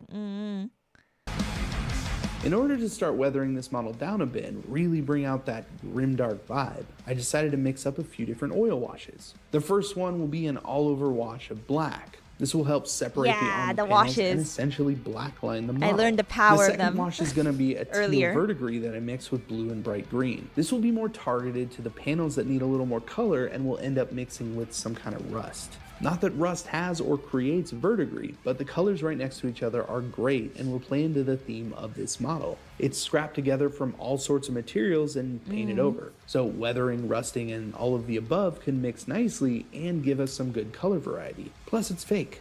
So, whatever. I went pretty hard with this and covered almost every large metal part. I also used a small brush to hit a ton of rivets and let the oil run down the sides to look like water damage. And to finish it all off, I used a little bit of dirty down rust on the panels and over a lot of the textured areas to give it some rust. Altogether, it looks pretty nice and dirty. Now that the first weathering pass is complete, I want to shine up a lot of the metal parts by doing a dry brush of bright aluminum. Mostly to bring back some metallic shine on larger objects, but I also want to hit some of the edges of weathering to give the impression that there's still a little bit of metal holding this thing together. Yeah, now I know what dry brushing is too, thanks to the previous video. Best paint to recreate rust is actual rust. It's quick and it really adds a nice level of shine to the metal. The other thing we need to do is chip the paint up on the body. So I go around each panel. Oh, that looks so good. Paint in some chipping. This really gives each panel more separation from highlights. the others and a ton more visual interest to the model. He says chipping. Yeah, like it's like chip paint, but like, I don't know, just the way it glows. Like it's supposed to look like chip paint, but like the way it shines through looks so good. I love it. Really happy with the way that this went, and it looks properly torn up now. Yeah. The last edition. You can do chipping with paint, but you can also use colored pencils. Oh, yeah, that makes sense. Because like when I see like people weathering their, I guess weathering and chipping effects might be a little different, but thought they might be a little similar. Like for Gunpla, like I saw someone weathering their kit with weathering pencils. So maybe it's something similar. The model I want to do for now is to add a bit of freehand. Originally, I was planning on laying down some orc decals, but seriously, none of the ones that I actually have are big enough to make sense. So freehand it is. The first one. His wallpaper changed again. What he's doing is painting the silver in a messy way with a brush. There's also a thing where you can literally chip off paint, which is also cool. Oh yeah, that's also pretty cool. Yeah, if you want to get the effect sometimes you could just literally do it. But if not, you know, you could like replicate it with more layers. Black pencil for white and silver for colored pieces. You can sponge chip colors as well. Oh, yeah. Ones that I actually have are big enough to make sense. Good tips. So freehand it is. The first one to go down will be a set of red flames on one of the front panels. I drew it out with a pencil and then filled it in with a dark red paint. It definitely adds that orky feel to the overall paint job, but we need to keep going to try and balance out this model with the red. Next up, I lay down a nice checker pattern over the faceplate. I did the same thing with a pencil and lightly drew it in. Patterns, my Filled it in with beloved. dark red, and then came back in with some lighter red to keep it bright on the top. I followed that up with a thin glaze of black on the bottom of each square to make them look. He's doing it so cleanly. Like he's not even using like stencil or anything. You know what I mean? Like, bro's just freehand, yeah. Like they were scratched into the yellow rather than painted in. And I finished it off with some chipping to complete that effect. Yeah, the confidence. The last bit of the model is to add some lettering powder to really punch up the rust and dirt. It also allows me to incorporate this model into my existing army that has a ton of this orange rust powder added to it already. So I take my time and go around each piece of the model adding little bits of orange rust. As a final addition, I really want to get a few boys on this Stompa. Having a few painted models riding this guy really makes it more complete, it's almost and makes complete. each piece of the model tell a bit more of a story. Like, how did that orc get up there? What are they doing over here? That type of thing. Orc mech, orc mech. Moreover, it really gives you a sense of scale. This Stompa is a big model, and these orcs are very small in comparison. Now that we are closing in on the end of October, I'm getting a little sad. Orktober. Not that I couldn't just keep painting orcs right into November and beyond, but you know, the season where I get to see special orc projects online every single day is almost over. The community really rallies around this quasi-event every year, and it's amazing to see how many creative and talented people there are out there coming up with absolutely amazing works of art centered around orcs, of course. This particular build was one of the toughest that I've encountered on this channel, and it took many hours to actually complete. Paint job aside, it took me a stupid amount of time just to clean the thing. I'm hoping that the original owner is out there and still hobbying, and that this video can serve as a reminder that even if we make mistakes and try new things that don't quite work out, with a little bit of elbow grease and perseverance, we can push through and get to a model that we can be happy with. I hope the original owner saw this video. Oh my gosh. They probably would have been blown away. Very excited about how this Stompa turned out. He's got a proper amount of orc scrappiness about him and a grand helping of dirt and grime. The perfect recipe for a successful orc project that can serve in my army. Thank you again for joining me on another miniature rescue. If you like something about this video, please consider liking, sharing, and subscribing, as it really helps out the channel. Once again, I'm Casey, and I will see you in the next video. That was so cool. And of course, here is the completed. Oh, yeah, here we go. Thanks again, guys. Oh, starting from opening the box for the before and after. The epic reveal.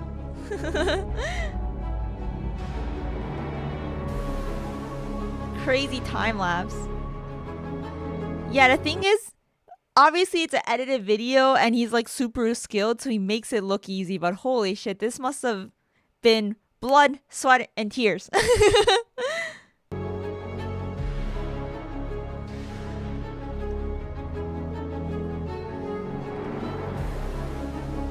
I like that grill. This highlighter yellow's great. From this into this. Now this definitely looks like something out of the 40k universe and the Warhammer universe.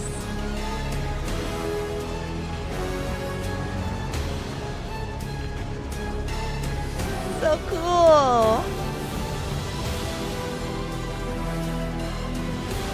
I think adding the little orcs, well they're not little, but like the kid is just big, you know, the Stompa's just big, but adding those in made it look so much better just because of the scale.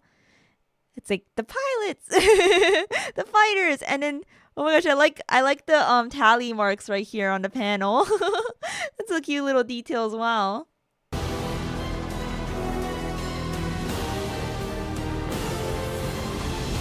I don't know how he did this. That's actually insane.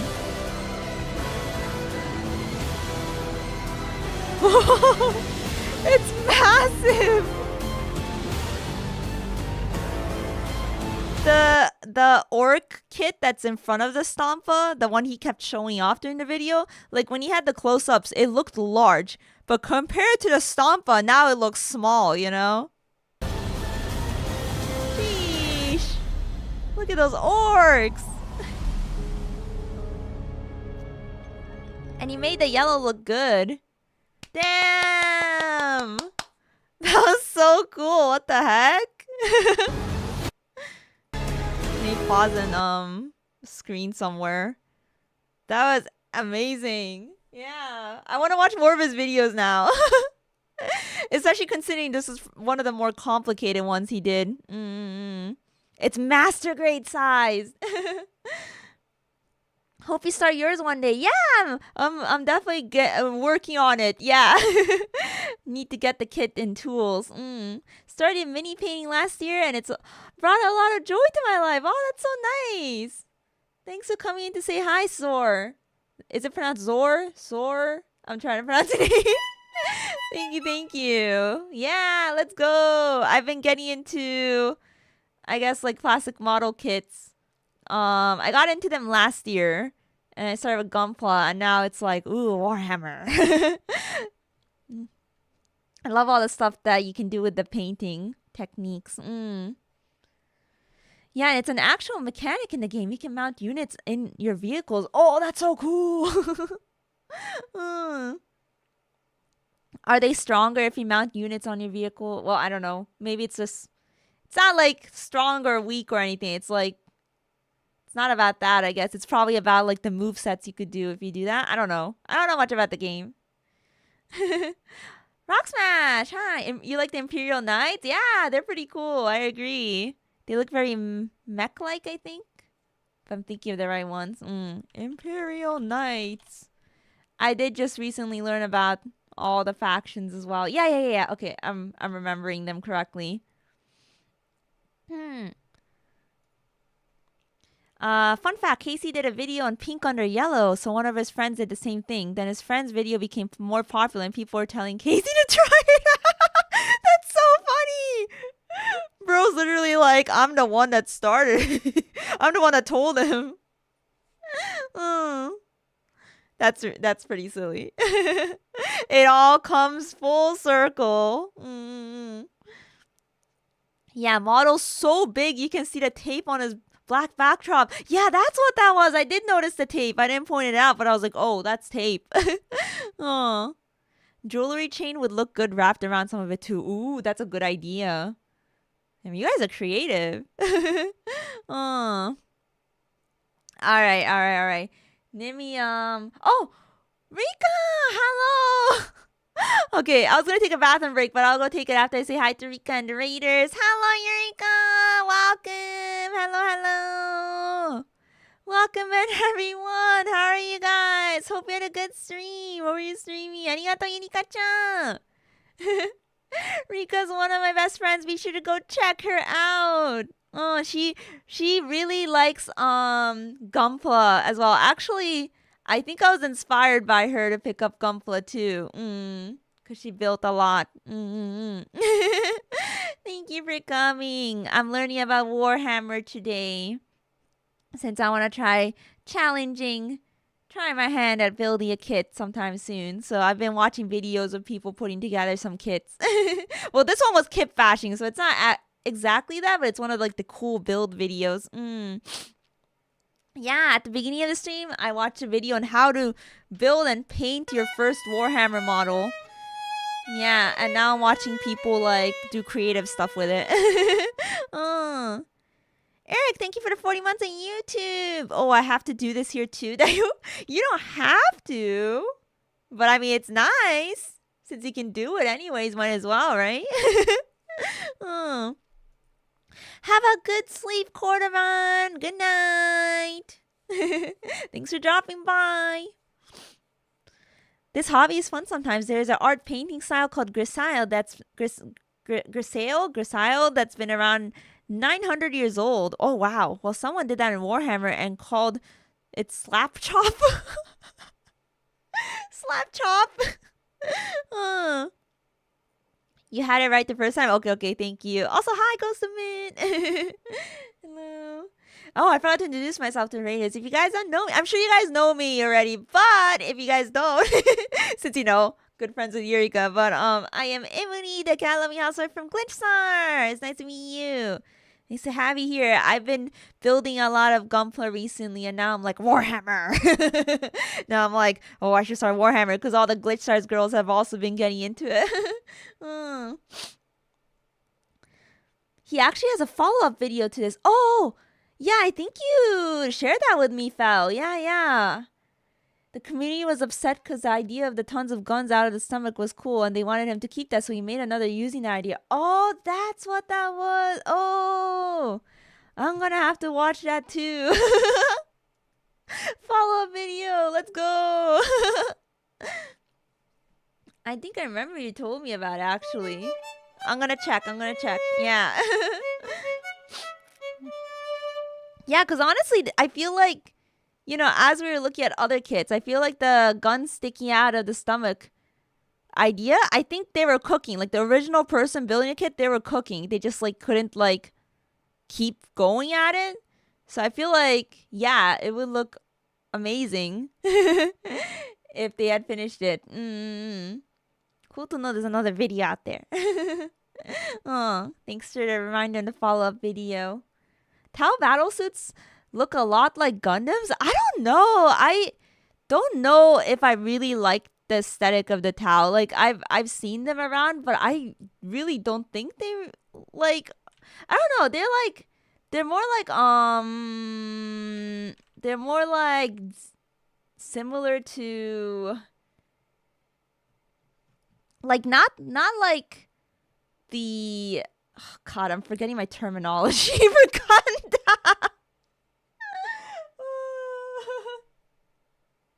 Yeah, they just have like a different shape, I feel like. Oh wait, the defense force is different. Wait, let me look it up. Tau battle suit. Yeah, I don't know. Some of them look a little similar. Yeah, some of them look a little similar, but not all of them. Yeah. Yeah, Tau has a weird blocky in some places, round in others that really don't hit Gundam. Yeah, I think that might be it. It's like, yes, they're very mech-like, but not exactly Gundam looking, you know what I mean? Titanfall Battletech is a good comparison. Let me see. Titletech. Also, Eric, yeah, thank you so much for the super chat. Can't believe Emuri said Horus did nothing wrong. When did I say that? Why would you spread heresy like this?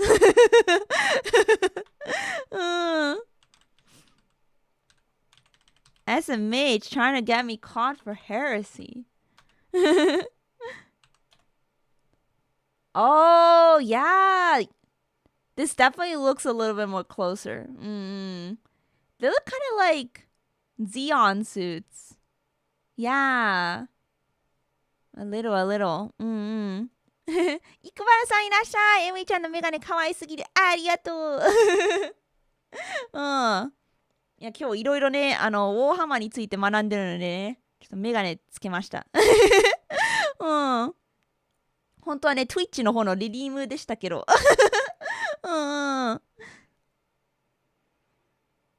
The old broadside battle suits were so cool, so sad about the new model. Oh, really? Did they change it? Alright, I'm gonna take a quick bathroom break, guys, and then we can come back and watch more. ちょっとお手洗い行ってきます。お手洗い休憩。戻ってきたらもっと動画見る。Thank you, guys. Oh, sorry, Vivi, I missed that. I missed the membership gift. Sorry about that. Thank you so much. Thank you for gifting to Takashi. Thank you, Vivi. Also, nice profile picture. Chicken jockey. I haven't seen the Minecraft movie, but like at this point, I felt like I've seen it because of everything I've seen of it on like Twitter. Chicken jockey. All right, BRB, guys. All right, mini break.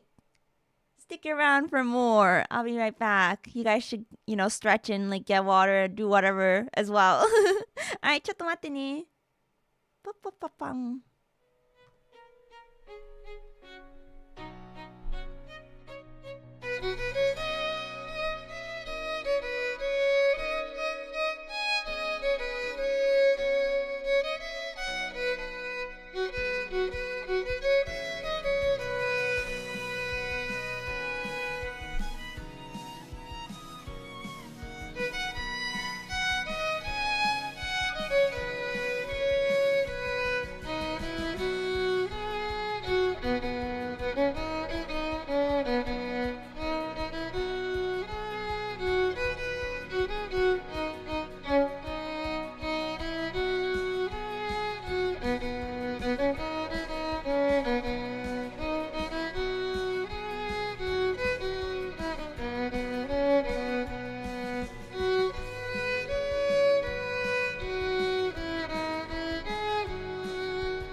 Hello, thank you for waiting. I'm back. 待っててくれてありがとう。Got a mini break. I stretched. Wait, did I stretch? Maybe I didn't stretch. Wait, let me stretch. I lied. I'm gonna stretch. はい。ストレッチ忘れてた。Alright, okay, now I've stretched. Alright. Thank you for waiting. Alright, let's keep watching. Thank you. There is no acceptable Xeno. How about Votan? No Xeno. But I like the space storms. Rogue Hobbies did a good video last year showing the 2024 Golden Demon winners. Oh, you know, it's funny you mentioned that because I think that is in fact in my queue. It's funny you mentioned that. I think there are 2 more videos I wanted to watch today. We have was it this one? Wait a minute. Yeah, it's this is not. Is this a 2024? No, this is actually from this year, but they kind of go over. This is from Rogue Hobbies. They go over the Golden Demon competition over the years, and I was interested in watching this because, you know, I don't even know. I haven't seen anything from the Golden Demon Awards, so. But yeah, I saw that they've been covering the Golden Demon Awards a lot. Like they have this year's, and they had some videos from last year's. Yeah. And then I also have this on the queue from Eons of Battle, where, see, you know, like my impression of Warhammer kits is that, you know, take ages to fill and paint, right? And then this video says, can I complete a 40k night in under 24 hours? So I'm like, hey, yo. Speedrun video. I am curious. So I wanted to watch this one as well. What do you guys think? I think we could watch this one first, and then we could watch the Golden Demon video. Yeah, nights are pretty easy. I think there's a reason why a lot of you guys have been suggesting I could start with a knight because, you know, it's a good beginner's kit. Yeah, it really depends on how clean you want to be. That is true. I want to see how good he does it. The Golden Demon 2024 Slayer Sword Award winner is bonkers. Yeah. Oh boy. Yeah, I want to see these kits. I want to see these cool kits and go like, whoa! Large models are generally harder. I feel like people are like divided on this. Like some people are like larger is easier because, you know, lots of space to work with. Or like larger is harder. I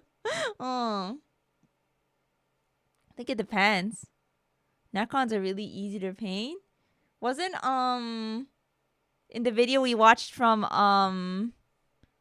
over here, Midwinter Minis. Yeah, this was a Necron. That the 11-year-old niece painted this Necron. Yeah, the Skelly boy.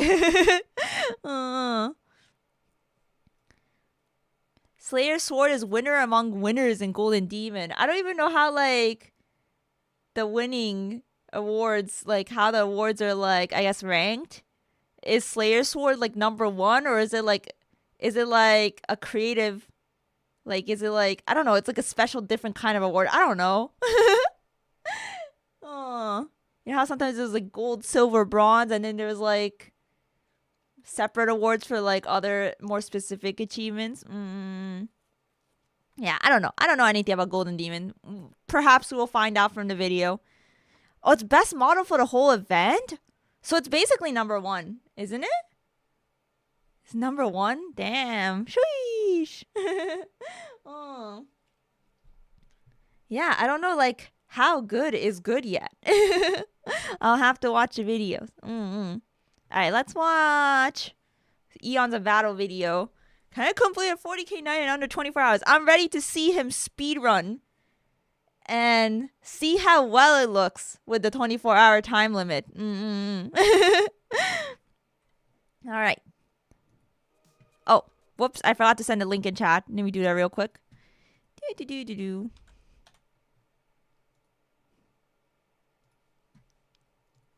All right. Send it to Twitch and YouTube.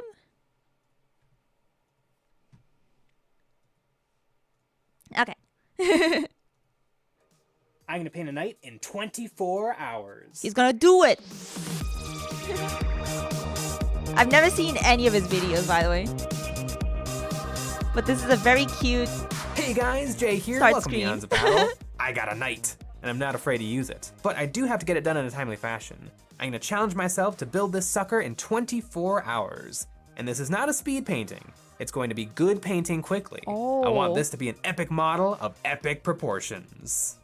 And here we go. He's got the timer. 24 hours to build a knight. Holy 24 sheesh, his shelves are lined with Warhammer. That's so crazy. I mean, you know, you gotta be experienced to like be like, yeah, I'm confident enough to take on this challenge. 24 hours way too much time? Is 24 hours way too little time? I guess I'll find out. I have a hunch that it's way too much time, but I Really? suppose this is the equivalent of 3 boxes of Intercessor Space Marines in terms of price. Okay. And usually I budget myself about 3 hours, and that's a quick paint job. 3 hours to have a model built, primed, and painted. And this is technically only one model, but is one of the biggest models you can get. He can do it in 3 hours? All of that? That'll take me like an entire day. I mean, obviously, like, he's experienced. Yeah. Can't forget that. But that's so insane. Aw. Yeah. I don't think it doesn't take that long to get it looking good. Wow. Okay. I mean, I did learn from the how to paint and build video that there's a lot of, like, paint techniques that, like, look hard, but they're actually, like, fairly simple once you know how to do it, I think.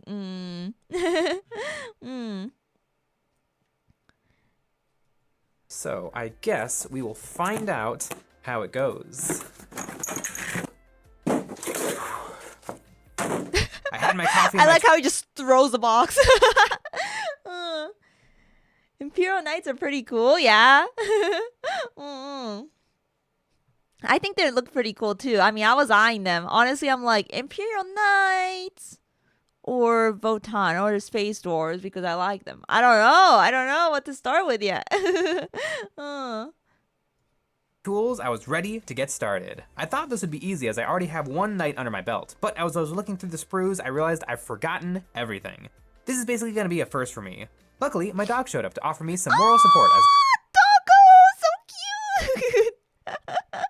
He's so small. always love it when they when we get some proud pet owners showing off their little children. Chaos Knights are cooler. They have spikes. Oh, they do? Wait, Chaos Knight Warhammer.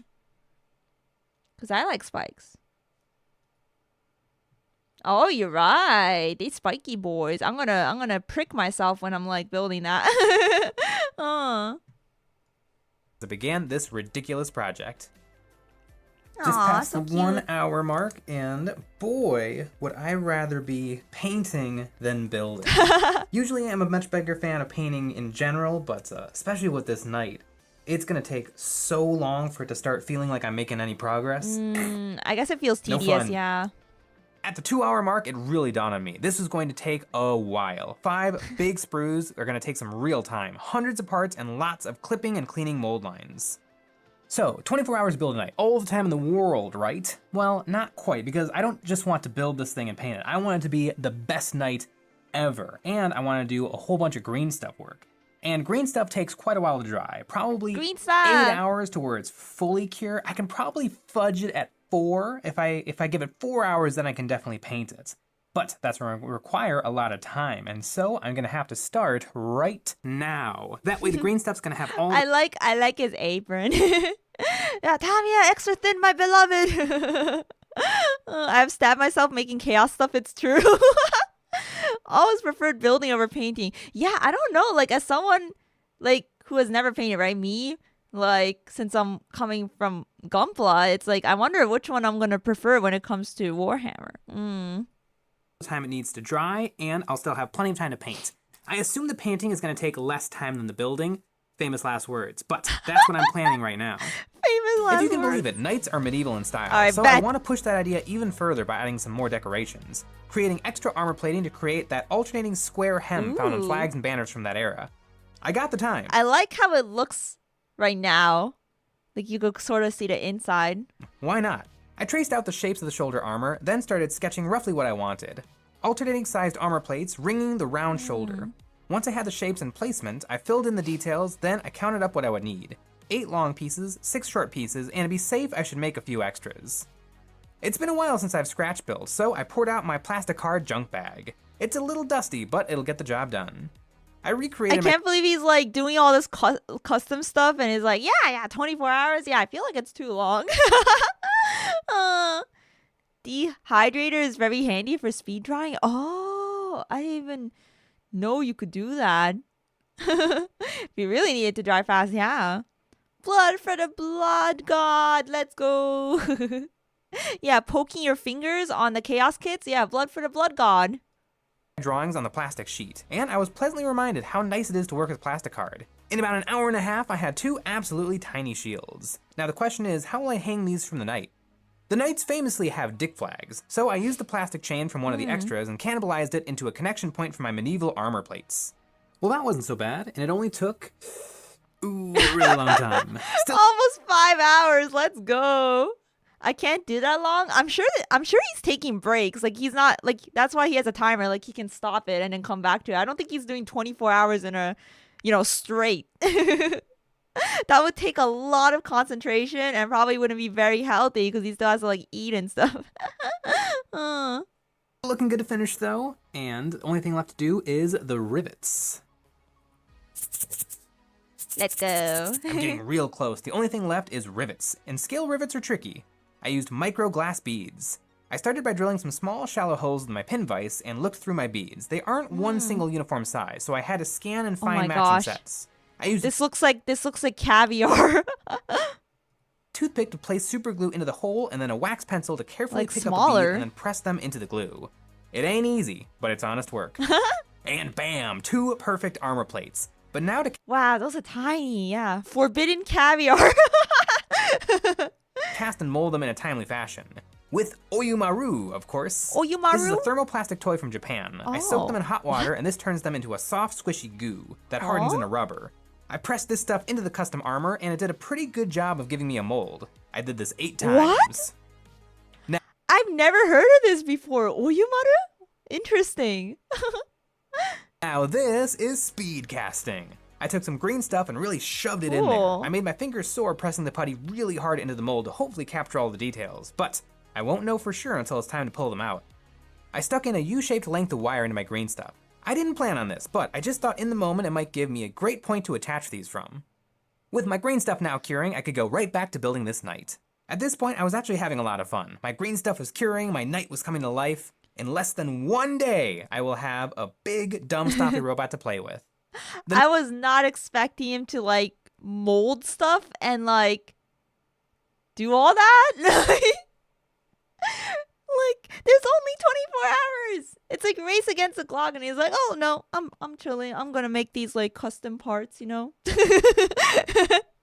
Knight Classic might be the best model Games Workshop has ever made. I gotta confess, though, I think the Knight Castellan looks like poop.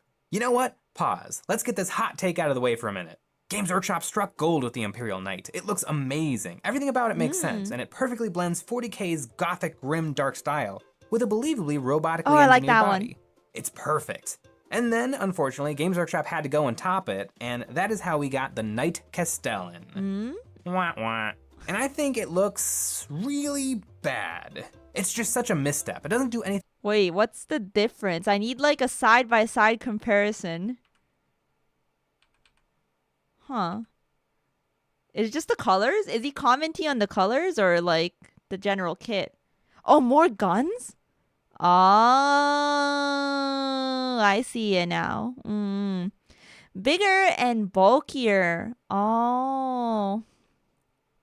I don't think it looks bad, but you know, I guess it's like a subjective thing. I just think it looks.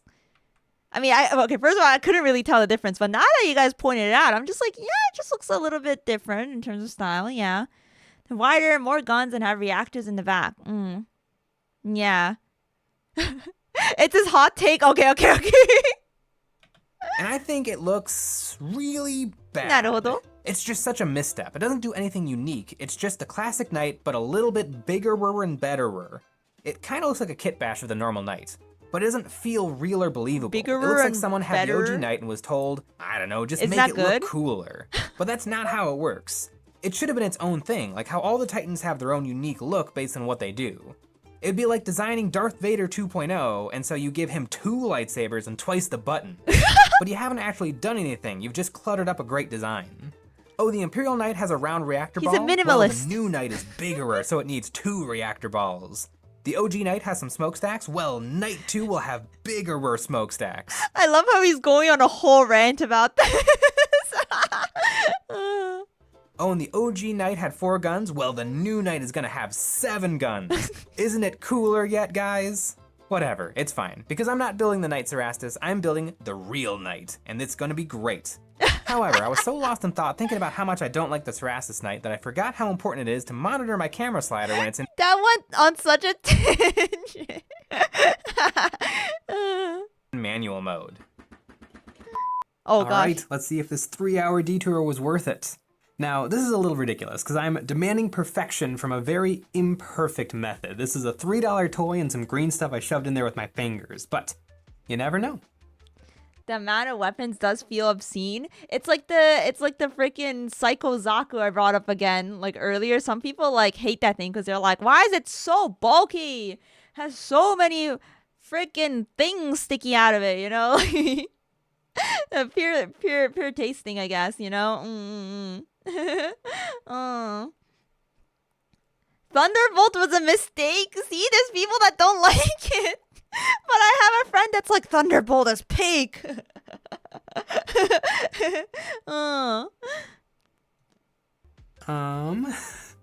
Every one of these flags turned out okay. Some are better than others, but really every single one of them has flaws, so I decided to just go with it.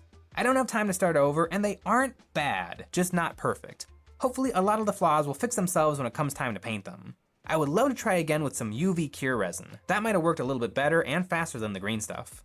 As you might imagine, shoving green stuff into a children's toy is an imprecise science, so I had to trim them up with a hobby knife and clean up the edges. But in the end, I have 13 flags that I could live with. And oh, that looks really good. Oh, that looks pretty clean. MG Cycle Zaku is a massive pricey brick if you get that unit. Oh, I guess that makes sense because I guess more parts equals more of a price tag. So I think that's a very valid thing to go like, man, what it costs so much and for what? You know, I think that's a valid complaint. Aw. I am happy that I snuck some wire into them because it'll make attaching them possible. Each shoulder gets 7 flags, so I started with the ends and the middle. This gave me something to look at. Then I filled in the sides with 2 more flags each. I used a drill to make my holes and the wire became pins. It would take a hurricane to tear these suckers off the knight, and it'll make my knight truly unique. Ah, this is so cool. 9 hours! 9 hours! This is so cool. Ah, this is so... He's gonna spend 3 hours painting? I guess, you know, I have a feeling he can do it. Yeah. So cool. Oh yeah, baby! Oh, it's alive! Now we need the arms. This is totally worth the extra. This is me when I'm like putting together my gunplay, like You're at like 5 hours it took. Man, 5 hours is crazy. do those look slick. That took a while. It was totally worth it for the super cool shoulders, but if I hadn't done that, it would already be done being built. And speaking of, you don't need to watch me build the rest of it, so it'll be finished in 3, 2, 1. Oh? Boom! Just like that. Okay. We're at the 16-hour mark. Wait, so how many more hours? Spent another 7 hours? Yeah, oh my gosh. Yeah, it takes so long. Takes so long just to build. He's a speed paint master, cutting corners to get things done quickly. Oh boy. I'm excited to see how he paints it then. It is done, like magic. Don't pay attention to that. Now, unfortunately though, this model comes with the Games Workshop 170mm big base, and this thing kinda sucks. It's thin plastic. It's not particularly flat. It's just I wasn't expecting him to freaking chop it in half. He's like, fuck this thing.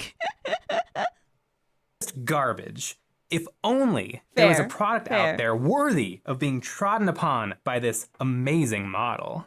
Have no fear, Cobalt Keep is here. Cobalt Keep makes the best wargaming bases you can buy, using more plastic than other manufacturers to give their bases a solid and robust feel. Cobalt Keep is the perfect solution for miniature transportation, as their bases come magnet-ready with molded slots and are sold with and without magnets. They have all the usual sizes like 25mm and 32mm. The oddball stuff like the 60mm cavalry base and round lip bases. And now they have the really big stuff too, like the 120mm oval flying stand base, the big honkin' 170mm oval, like the Imperial Knights walk on, and they even have the monstrous 160mm round base. Perfect for the Ragnarok spider or eating your dinner off of. Order now with the code EOB10 for 10% off your order of high quality bases from Cobalt Keep.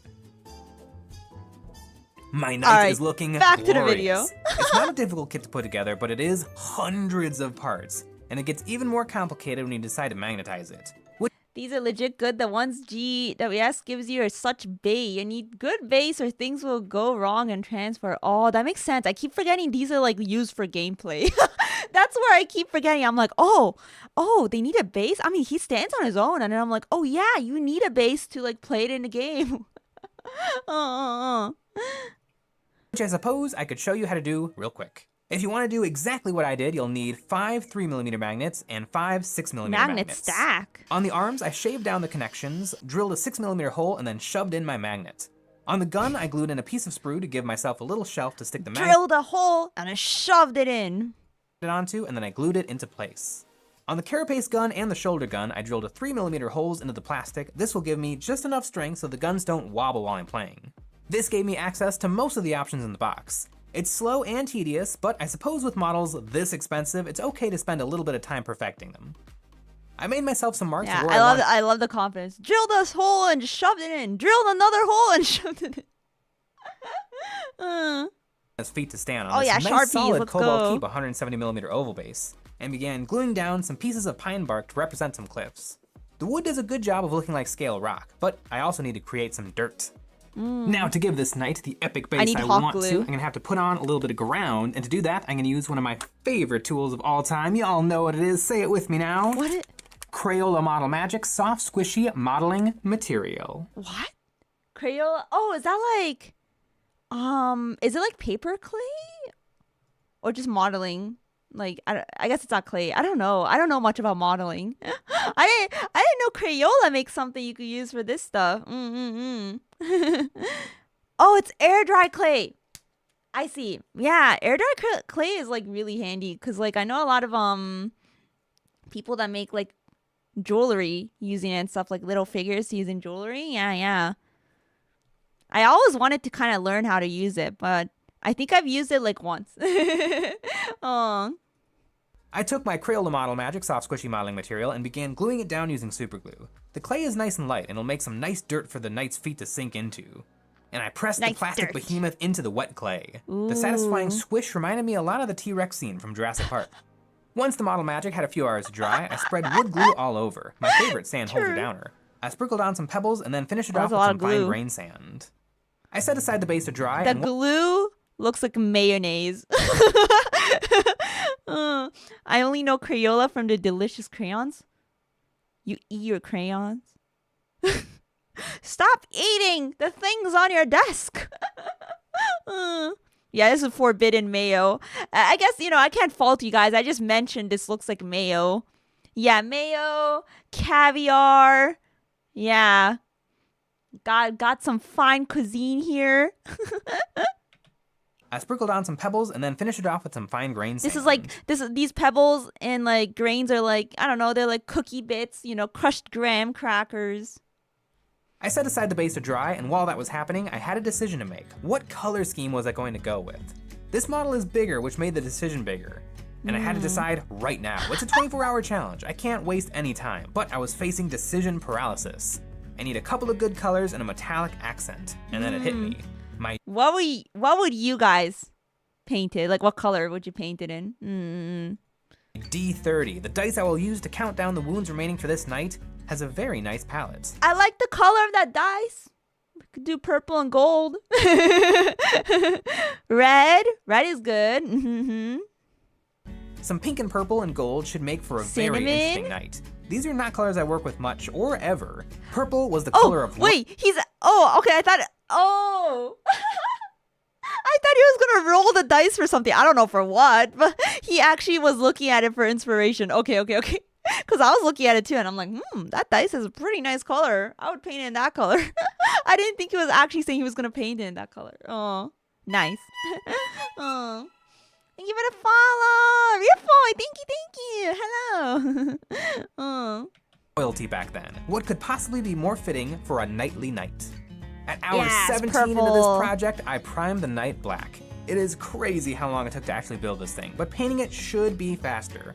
I blasted the model with black primer, and suddenly a plastic bottle kit turned into a metal death machine from the world of Warhammer. Black primer. And you know what else is transformed with a coat of primer? That's right, our Patreon. Over there, we got high-quality terrain He has STLs, 7 hours. viewer model critique videos, a weekly hobby hangout live stream, and more. 7 it's hours the best to way to paint. support us, so head on over to Patreon and get access to even more Eons of Battle. We also have merch linked in the description. I took some white primer and strategically sprayed it in the middle of each panel to give my armor some value. I'm getting my highlights and shadows done early.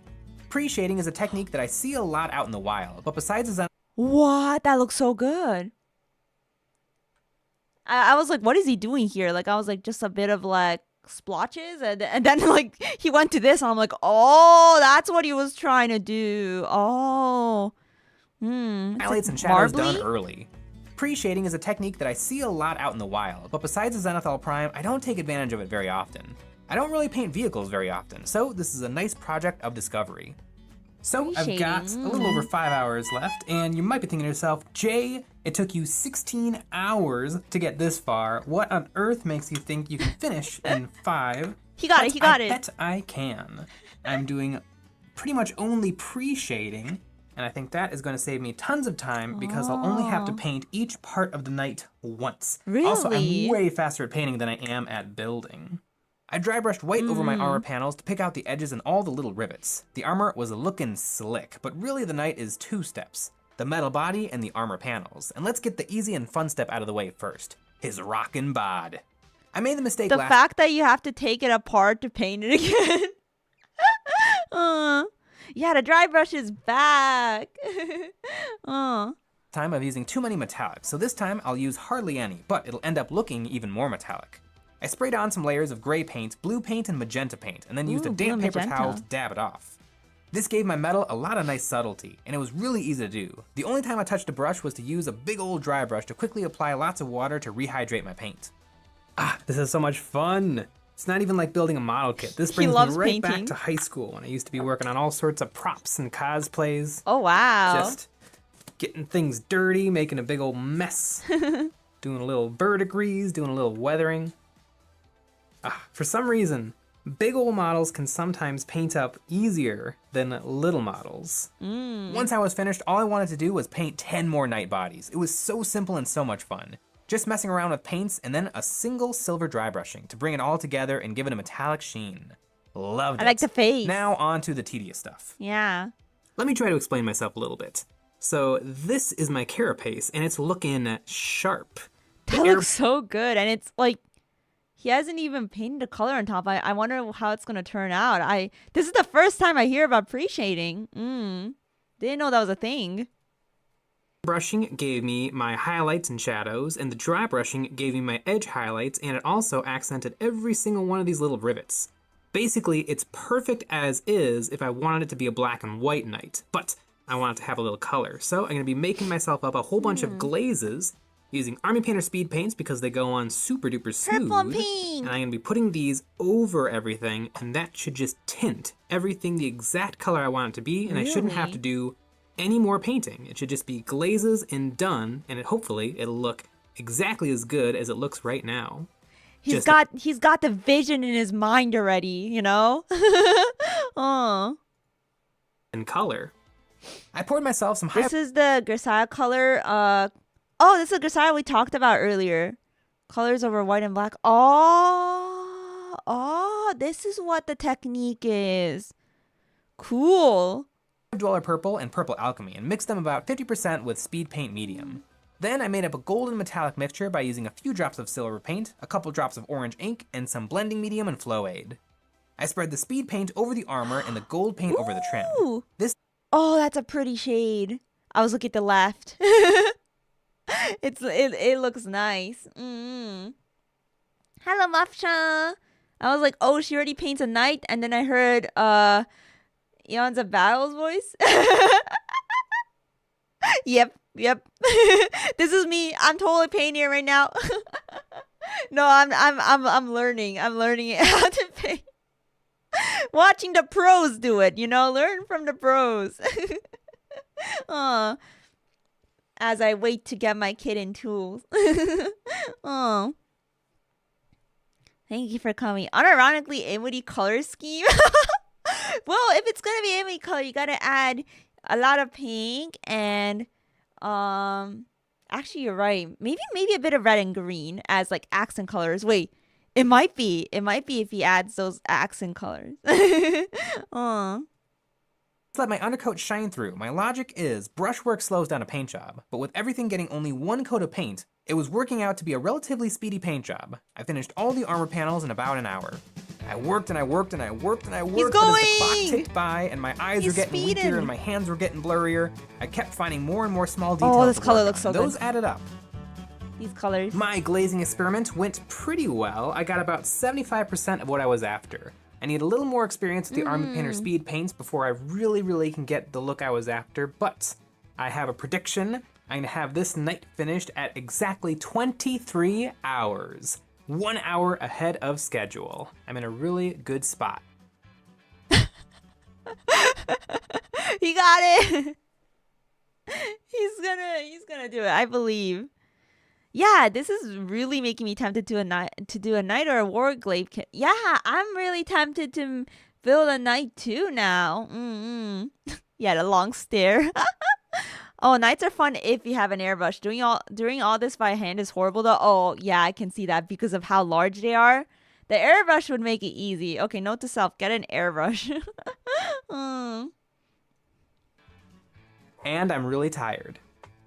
If Go I to did another bed! night, I could really knock it out in record time. And I like knights. A whole army is looking more and more attractive. Food for thought. But it's still looking like I will finish this night in exactly 24 hours. Oh. He needed an extra hour. I am in a very night mood. And this is the night that I painted 5 years ago, and there's nothing really wrong with it, but let me explain all the flaws so that I can compare this to how awesome the new night is. On this guy, I definitely did not bring the colors up enough. On all of his armor and metal bits, I did not do enough contrast. It's all gunmetal with about 1 or 2 coats of wash, and I don't think I even gave it a dry brushing, which I definitely should have. It does look very muted in terms of contrast. And really, his armor is the biggest thing. Yeah, it's too muted. It looks kind of neat, but I really should have brought that red way higher. Right now, it goes from a dark red up to a dark red. And I think I could have brought that color value up way higher. Really. Yeah, he does look a little bit dusty. Get those colors saturated. But I learned a lot painting this guy, and I was able to take a lot of the experiences I made on this and apply it to the new model. This model! Oh, I'm so happy. It's so cool. Oh, that looks I love good. it so much. I did not think when I opened up that box that I was going to go with pink and purple for the color scheme, but I really vibrant. Like it. It's very unique. It'll look very unique in my collection because my collection does not have a lot of pink and purple. But I like the base too. Yeah, that is clean. Yeah, the colors, the bright colors, they really pop here. Really, really like it. It turned out super snazzy. Contrast His is shoulders good. are my favorite thing in the world.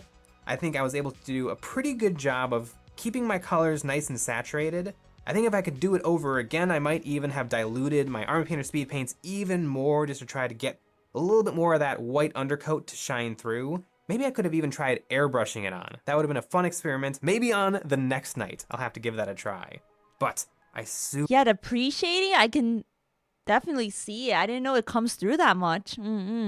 super duper love how this turned out. I absolutely love it. The metal worked really, really nice. The armor worked really, really nice. I got all of the weapon options I wanted on there. I'll probably end up building the Power Fist. That's the only one I didn't build this time, but I'll get around to it, don't worry.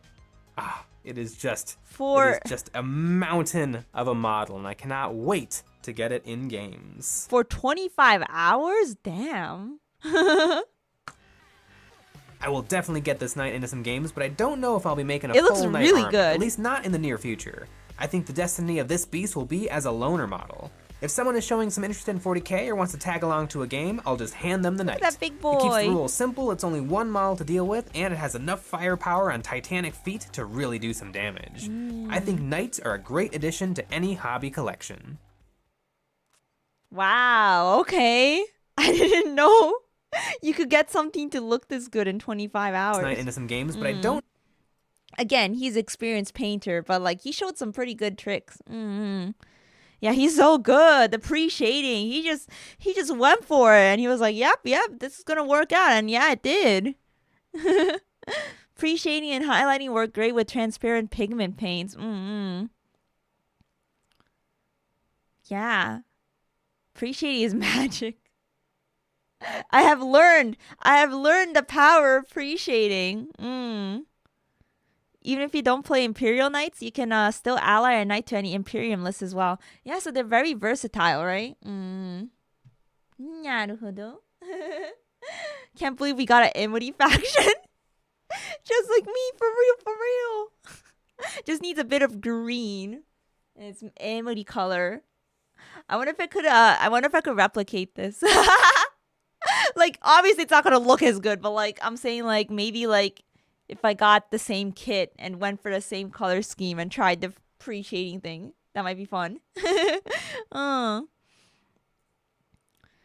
Pre-shading is the most common Gunpla painting technique along with aircraft and tanks and armor. Oh, see, I've never painted Gunpla, so I didn't know. I didn't know this can also be applied to Gunpla. We have said the slap chop a few times. Yeah, slap chop is fully black and dry brushed white, then transparent paints over that. Cool. Lots of cool techniques. He copied your colors. You can copy his color scheme back. He knows what I like. I like the pink and the purple. When I saw that dice he was holding, I was like, ooh, now that color looks good. Alright, let me drink some water.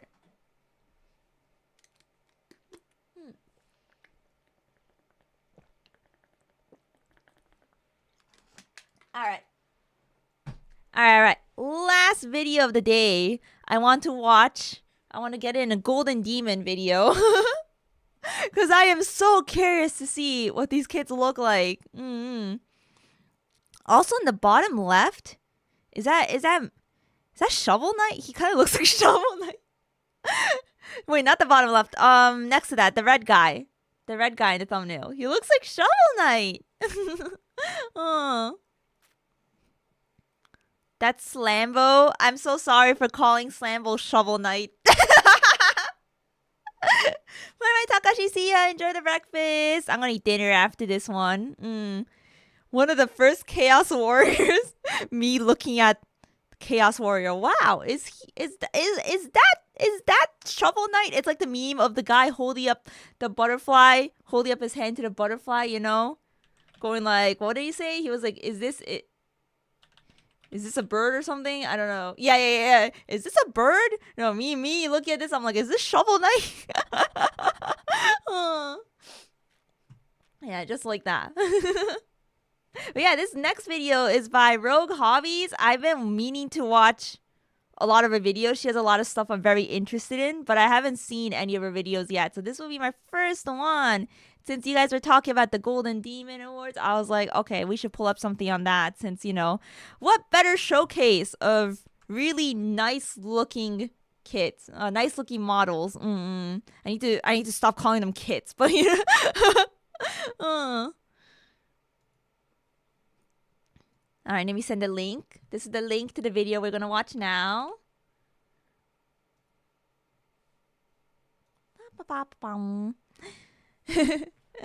Shovel Knight does look like a Chaos Warrior though. Are there connections? Is there inspiration? Maybe, perhaps. I need to play Shovel Knight. I bought the game. I haven't played it yet though. Yeah, technically they're kids. Yeah. Rogue Hobbies is an excellent painter and is an utter dork in the best way possible. I noticed she was doing some Gunpla stuff too, so I was like, ooh, I also want to watch that. She entered, I think, a Gunpla contest as well, and that's on my to-watch list. Alright, let's watch. Here we go. When did Warhammer painters get so good? Golden Demon then versus now. We got on the thumbnail 1988 to 2024. I mean, even the kits have changed over the years, I feel like. The whatever they paint. Yeah, so a lot has changed, I bet. Now, I'm a gal that loves to have a gander at some beautifully painted Warhammer miniatures, so it only makes sense that I also love Golden Demon. I regularly attend it, occasionally She's so enter cute! it, and I've even managed to scrape together a handful of finalist pins in my time. And then I painted those finalist pins, and then I entered Golden Demon with the finalist pins that I won for entering Golden Demon. Wait, what? You can enter with the pin? Wait, what do you have to enter with? They have to be... Like, what are the requirements? Like, do they have to be Warhammer related? Aw. She was one of the professional photographers for GW? Wow. Oh, there's different categories. Oh, so it has to be a GW product? Games Workshop product? Okay. So it is kits. Yeah, kits went from metal to resin to plastic. Okay, see, I didn't know that. I was like, is this like a custom thing? Like anything can go? Okay, so it has to be Games Workshop. Got it. Okay, that makes sense. Oh, it depends on the category? Oh, is this not hosted by them? You can sculpt your own stuff, but you can't buy third-party. Oh, as long as it's GW related. Okay, so it has to be related, and you made it. It's fine, even if it's 3D printed or otherwise. Gotcha. Okay, makes sense. Thanks for clarifying.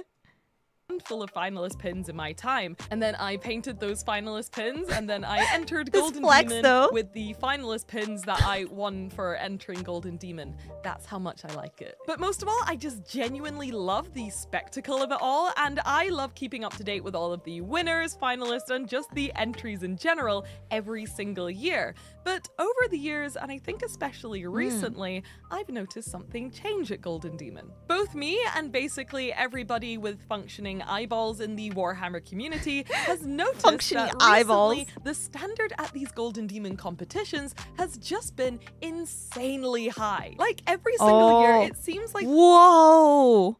This has so much movement. Oh! Slayer Sword winner! It says... Sheesh, what year is this from?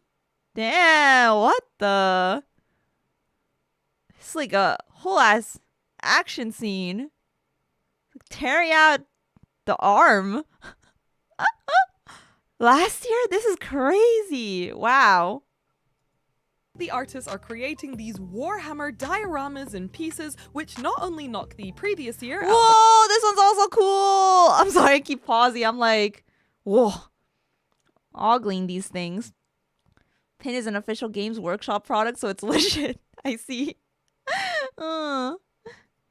Park, but also stretch the limitations of what a miniature painting competition can actually be. Yeah, the lighting was Golden crazy. Demon didn't always look like this. In fact, the winning miniatures from the very first Golden Demons looked more like this. You know, the like this. The In fact, OG the winning kits. miniatures from the very first Golden Demons looked Yeah, compared to now, they look a little silly, but they got their own style, you know? Back then, like, the painting used to be very different, too, and, like, the artwork as well. Oh. I mean, I don't know. This was probably considered really good at the time. I don't know. Yeah. More like this. And that got me thinking, how did we get to this point? Like, when and how did Warhammer painters start becoming so insanely good at painting Warhammer? So in this video, we are going to use some modern technology to dive back in time through the archives of Golden Demon's history to see what high-end miniature painting used to look like and track which painting styles and trends went in and out of fashion. And most importantly, try and work out just when and how Golden Demon painters got so good. Back in time, whoosh. Whoosh. Sheesh. I can't wait to see. Yeah. I blame the Japanese model makers. They set the standard high. I mean, oh my god, I've seen some crazy models. Also, like, whenever they do, like, what was it? Was it Wanfest in Japan? Like, where they get a lot of people that, like, have made garage kits to showcase them, and those things look insane as well. They look completely original. Oh. Yeah. The best art is spending literally hundreds of hours making them. Yeah, think of all the time. Yeah, the paints themselves were also much worse. Yeah, see, like, the kits and the paints have come a long way as well, you know? And with that, the technique has also changed, I think.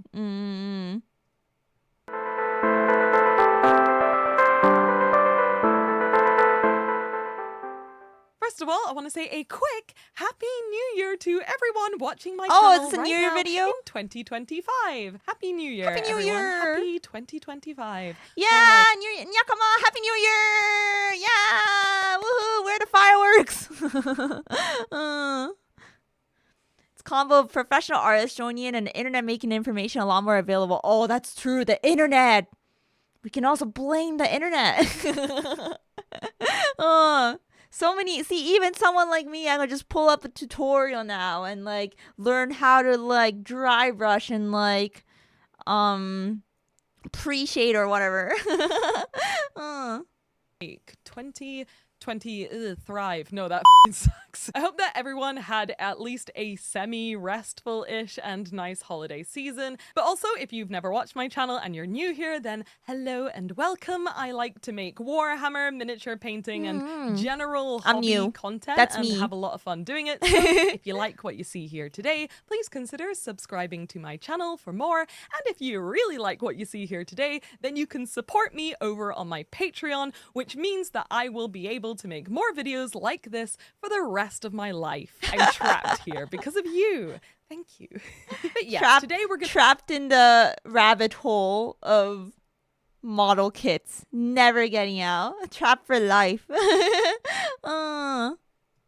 Going to be talking about Golden Demon, which, if you're not in the know, is a Warhammer miniature painting competition, or perhaps I should say the Warhammer miniature painting competition, held once or twice a year by Games Workshop themselves, where miniature painters from all over the world congregate to test their mettle against each other and walk away with either some neat Golden Demon trophies or the ultimate. That's the trophy?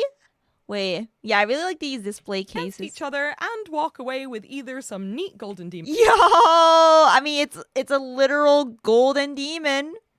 It looks like, is that painted or is it like, is the material just like metallic? I don't know. Yeah, looks cool. Looks cool. I think the lighting's just making it look extra cool. Probably. I like, I'm looking at the red on the side, right? I'm like, is that the lighting or is that like how it's painted? Oh, it's solid gold. No way. That would be so heavy. Plated, most likely. It's metallic.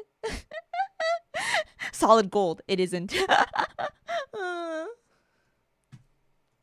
Trophies or the ultimate prize. I like this. Slayer sword. I like how they have the winner hold up the sword. Demon trophies or the right here in the picture.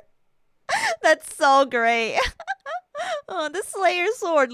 I didn't think it was a literal sword, guys, when you were talking about the Slayer sword award. I was just like, oh, that's just a cool name. I didn't think you'd get an actual sword.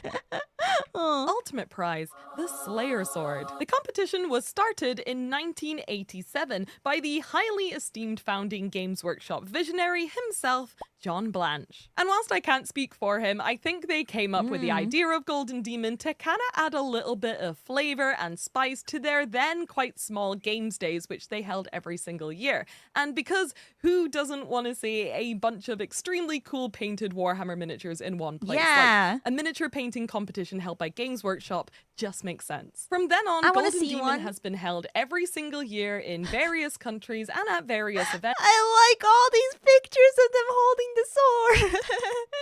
They're so happy. And locations now not only located in the UK, Chicago, except over COVID USA. times when I think they had like 2 years where there were no Golden Demons held at all because we were all inside trying not to die instead. Oh, Bovid.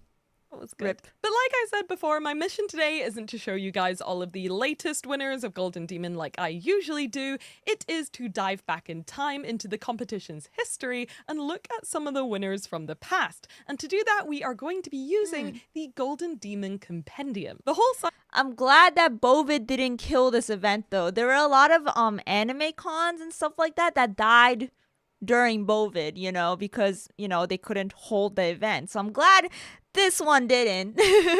Oh. Is an incredible resource created by some very talented fellow miniature painting and Golden Demon fans, which has a bunch of cool features which allow you to do stuff like track which people have won the most trophies, look at a singular artist's entries over their entire career, and even look at entries from every single Golden Demon ever held. Whoa, the vintage ones look crazy. And even look at entries from every single Golden Demon. That is old. Oh my god, it's Shovel Knight! I'm gonna stop calling him that. Emuri, that's not Shovel Knight!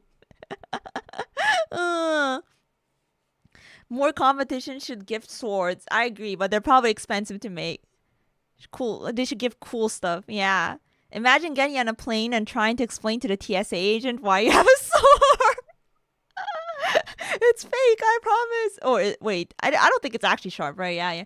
It's a trophy. It's my trophy. It's my battle trophy. Demon ever held, which is exactly what we are going to be doing today. So let's start at the very beginning, at the very first Golden Demon held in 1987. And cue the 80s music. Yeah, retro. It's 1987. The first ever recorded Golden Demon was held on the... The demon, even the trophy looks so different. Look at him. 27th of June 1987 at the Victoria Leisure Centre in Nottingham, which funnily enough... Not gonna lie, he is very piss-colored here. Thank God the Golden Demon trophy now is like gold, like not real gold, but like, it's got that finish, 1987 at the Victoria Leisure Centre. Yeah, it was a style Nottingham, at the time. Which, funnily enough, is where I go swimming and is literally 1 minute from my studio. Like, I can basically see it from my window. But despite the fact that the very first competition was held nearly 40 years ago, things like the categories and the general setup don't look that different from the modern Golden Demons that we see today. There were pretty similar categories like single miniature, diorama, but with some quirkier categories involved too, like banner, conversion, and dragon. And there were awards. Monster is spelled as Monstar, like with an A. Interesting. Categories involved too, like banner, conversion, and dragon.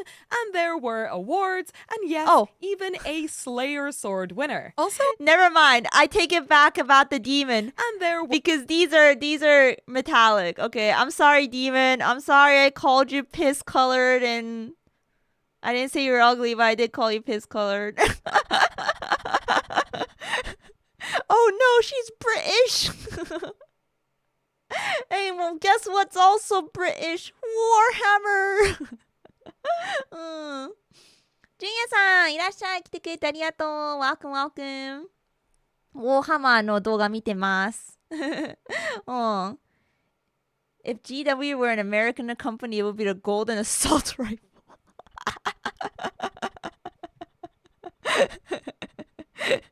Good one.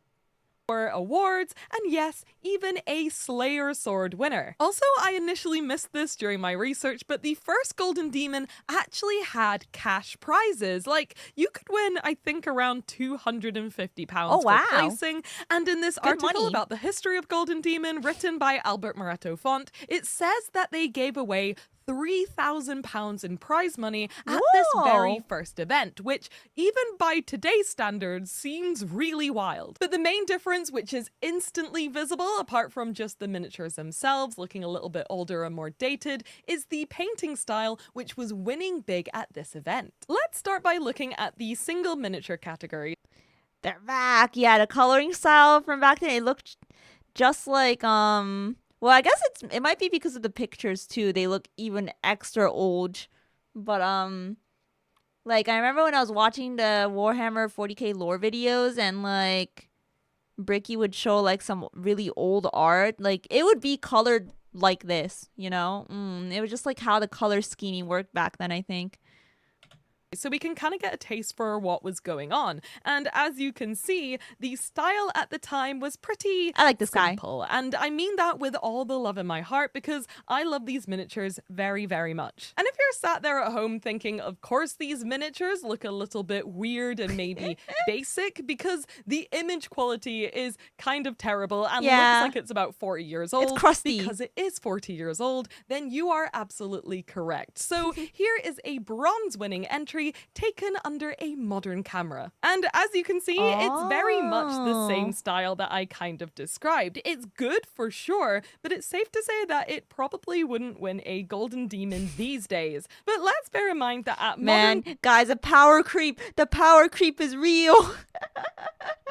Golden Demon, some participants have been painting miniatures, watching tutorials, and practicing their craft for maybe like 30 plus years. So it's no wonder that things have improved. Like, that's kind of obvious. But despite all that, I think that the main standout for this first year of Golden Demon was people's creativity in what was, at the time, a brand new hobby. We can see £250 in 1987 is US $929 now. Oh, inflation's crazy.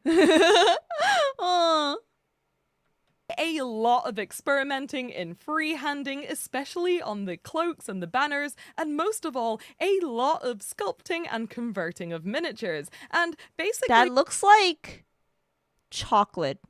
Most of all, this, like the brown parts like spilling out, looks like a chocolate fountain.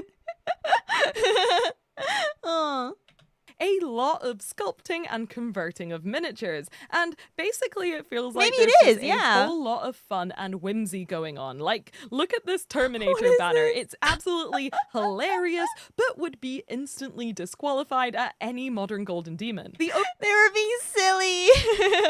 Yeah, I mean modern day it'll be like, bruh, you can't do that. Overall winner of the very first Golden Demon was this stunning orc chieftain on that looks dragon. good. And I think it's still absolutely wonderful in every single way, and definitely set the tone for the rest of the entries which would come in the decade. Wow, yeah, that winner is a good one. I like Even by the second year of the Golden Demon competition being a thing, you can really see the Warhammer fans of the time catching that miniature painting competition bug. And yeah, you know, it's amazing when it still holds up, you know? After like so many years. The small, by today's standard, amount of people taking part in the competition Coca-Cola get even wilder and more creative with there's Coca-Cola in the back. their entries. During the rest of the 80s, we see even more of these kind of big or very wacky conversion style entries winning the trophies. Like this iconic Chaos Mammoth entry, which I remember seeing years ago and absolutely loving. And there's a mammoth in Chaos? I didn't know that.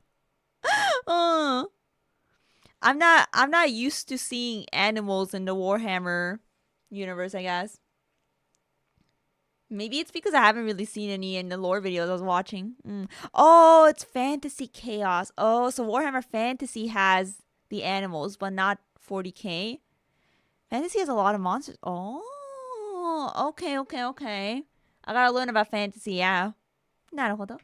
This immense chariot, which won the Slayer Sword in 1989. Oh, I feel that's like cool. now is a good time to talk about or maybe even introduce you to the concept of a golden demon meta, which in this instance essentially just means something which is impressive, currently in style, or is rated highly at the competitions, which then turns into kind of like trends that you see a lot of painters use in their entries. Makes Think sense. things like non-metallic metallics, plinths, and resin pours. Those Wait, these are all kits?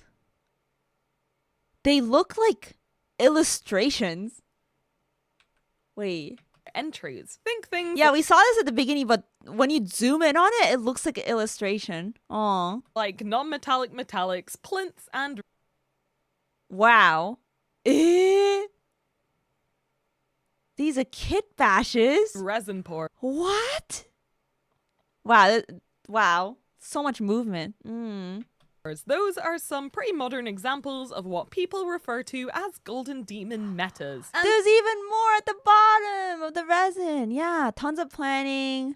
Okay, so the kit bashes, they take kits and do a ton of extra diorama work. Ah.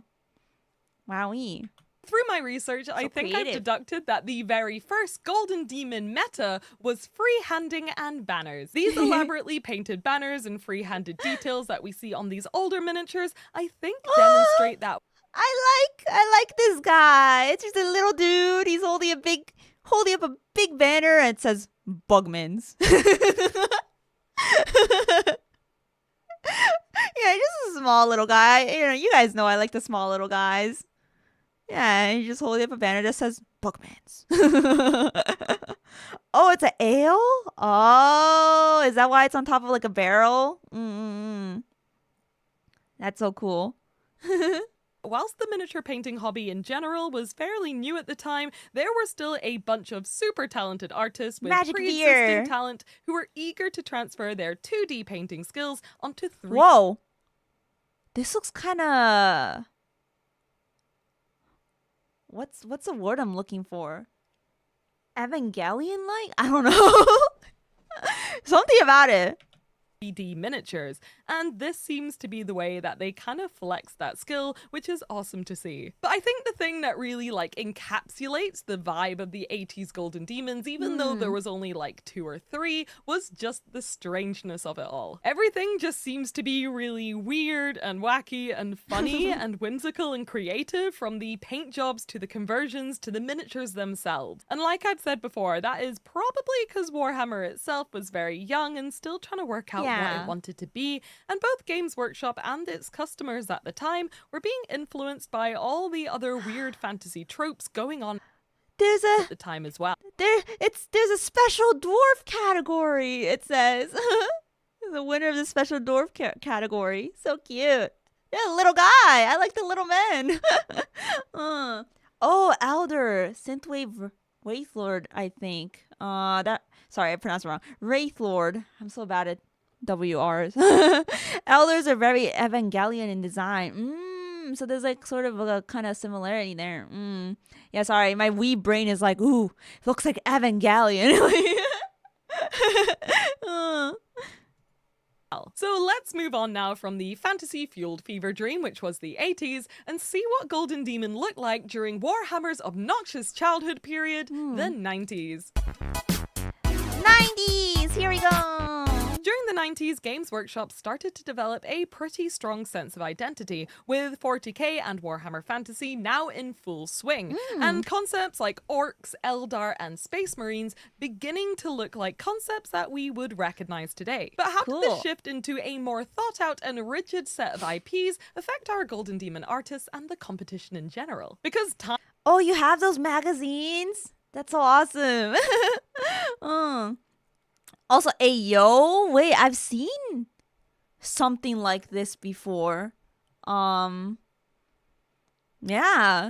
What it's like the fleshy look. Nurgle Predator, yeah. That's really cool. It just looks so organic, you know? Oh. And the mindsets of people don't really reset. When the clock rolls over into a new decade, we're still seeing a lot of that weird, busy, heavily kit-bashed and hand-sculpted wackiness that we saw in the 80s. This guy looks wacky. And good, because I absolutely adore this era of miniature painting. However, as we start to move into the early competitions of the 90s, we do see something very subtle start to change. There's less banners and more Space Marines. Nice, clean, and neatly painted space It's getting that kind of like more mechanical look, I think.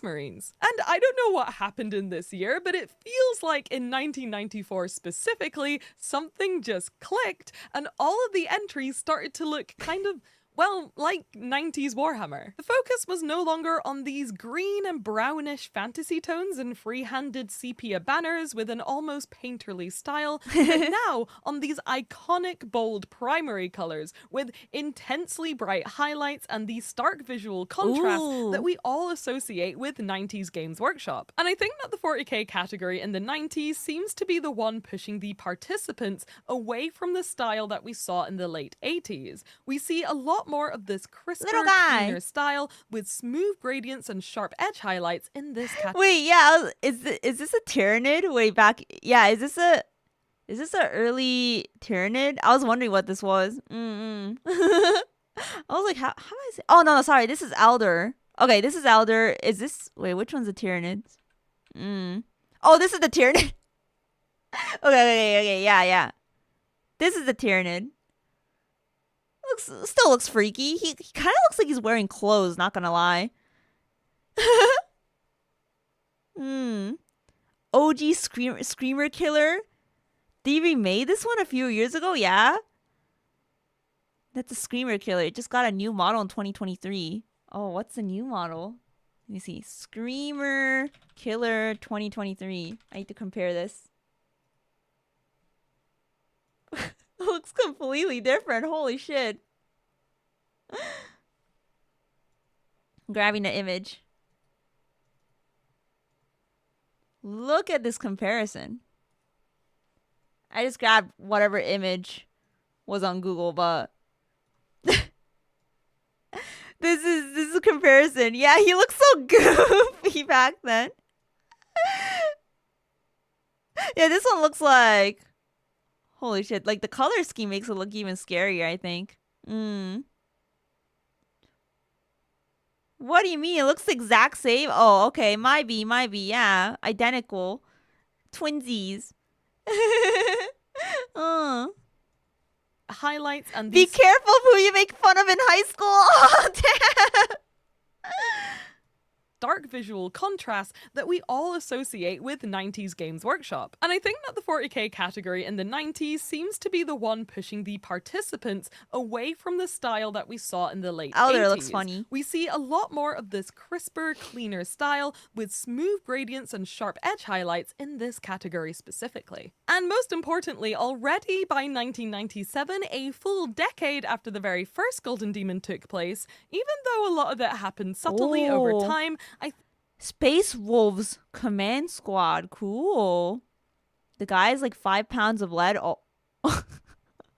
think we can already see a massive improvement in the quality of the entries themselves. But whether it's because the heavy metal painters were setting the trend, or by this time Games Workshop had produced at least one book on how to paint miniatures, or because people had had 10 years to sit at home with no internet and practice miniature painting, throughout the 90s we keep seeing this bold and saturated style progress and become more refined and perfected by the painters. But there's still nothing... You versus the guy she tells you not to worry about. Progress and become more refined and perfected by both the of them I'm worried about. There's still nothing in the 90s which looks anything like the gritty, realistic style that we see in a lot of modern Golden Demons. So let's try and work out when that started happening and move into one of my favorite eras of Games Workshop history, the noughties. Here we go! At the beginning of the noughties, Games Workshop was a pretty well-established high street staple, and everyone either knew, had, or were the nerdy friend who painted Warhammer, so Games Workshop was kind of becoming a household name. And you can see— Why are they called the naughties? Oh.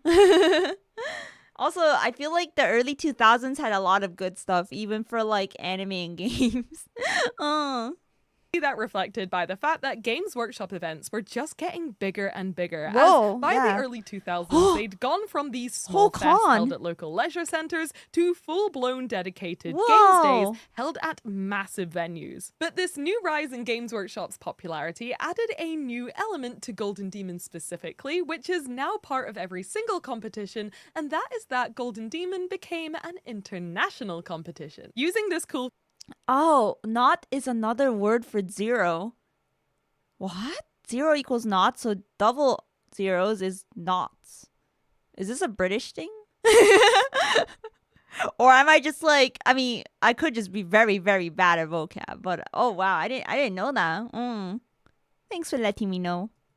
Feature on Golden Demon Compendium, you can literally see exactly when more and more people from outside of the UK started to travel to the UK just to enter Golden Demon. Oh, it's very Demon. British? And if you're already a fan of Golden Demon, then you will know that those Europeans kick our ass every single year. Just British things. This is when that started happening, so that's fun. But as early as the year of the new millennium itself, something starts to change at Golden Demon. Jungly. And no, I don't mean that the image quality of the entries got a little bit higher, though that is a very welcome addition to this video. No, I mean the painting style. Because during this era at Golden Demon, things do a complete 180 from the 90s and start to get grimdark. There's actual weathering, which we haven't really seen much of before. There's darker, more gritty color schemes, and the painting style has become more realistic in general and more lifelike, rather than something you'd see in a cartoon or fantasy illustration.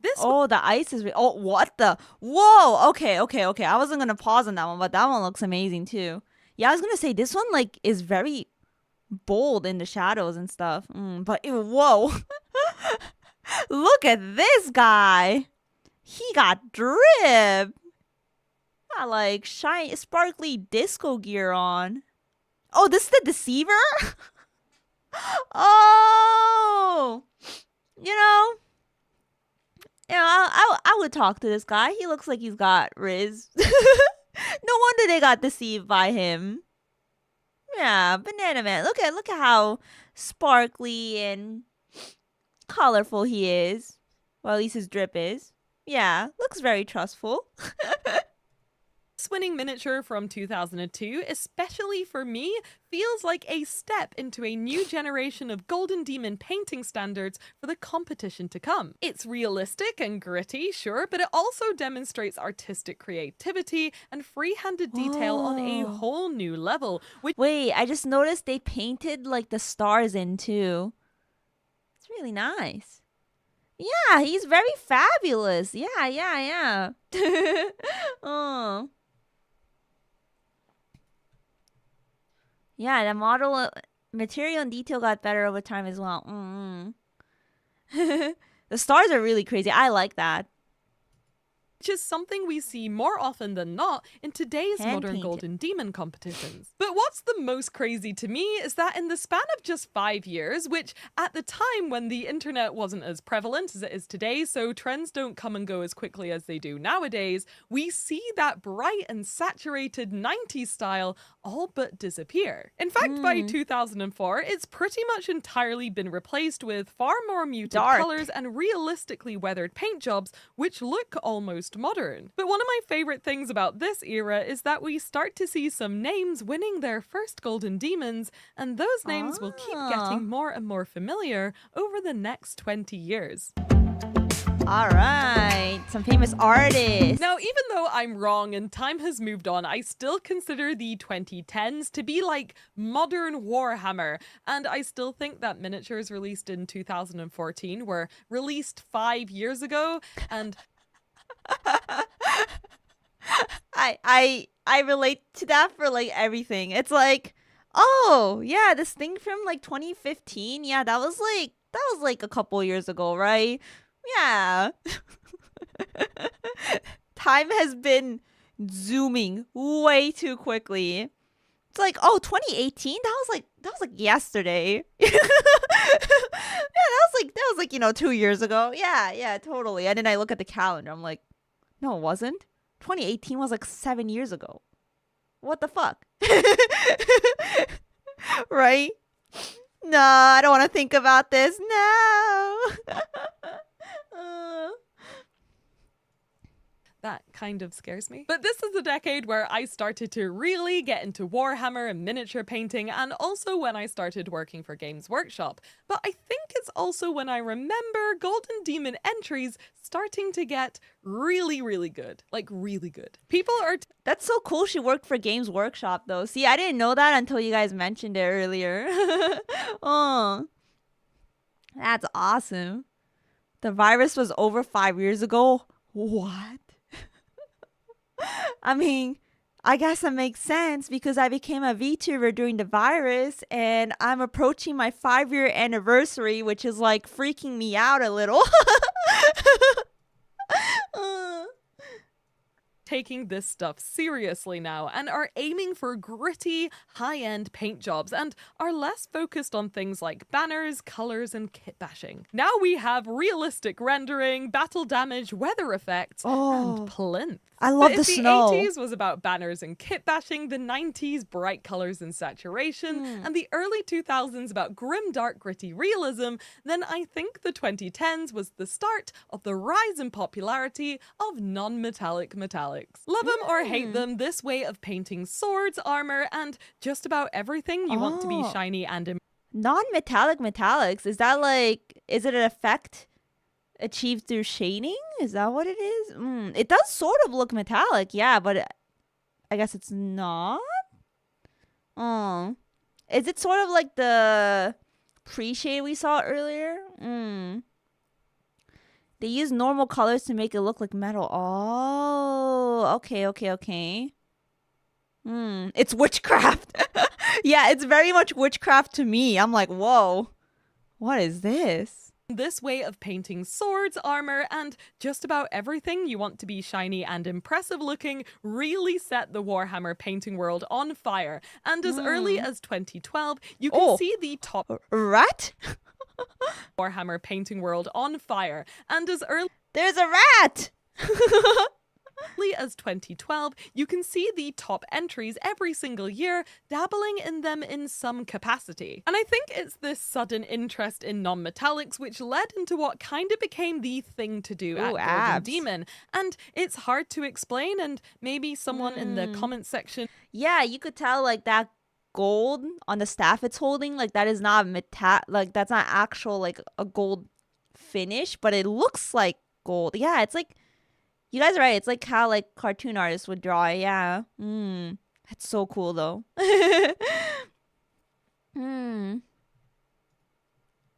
Yeah, rat from fantasy. I feel like I might like fantasy because I'm seeing a lot of things that, you know, I like, and you guys keep telling me it's like, oh, that's from fantasy.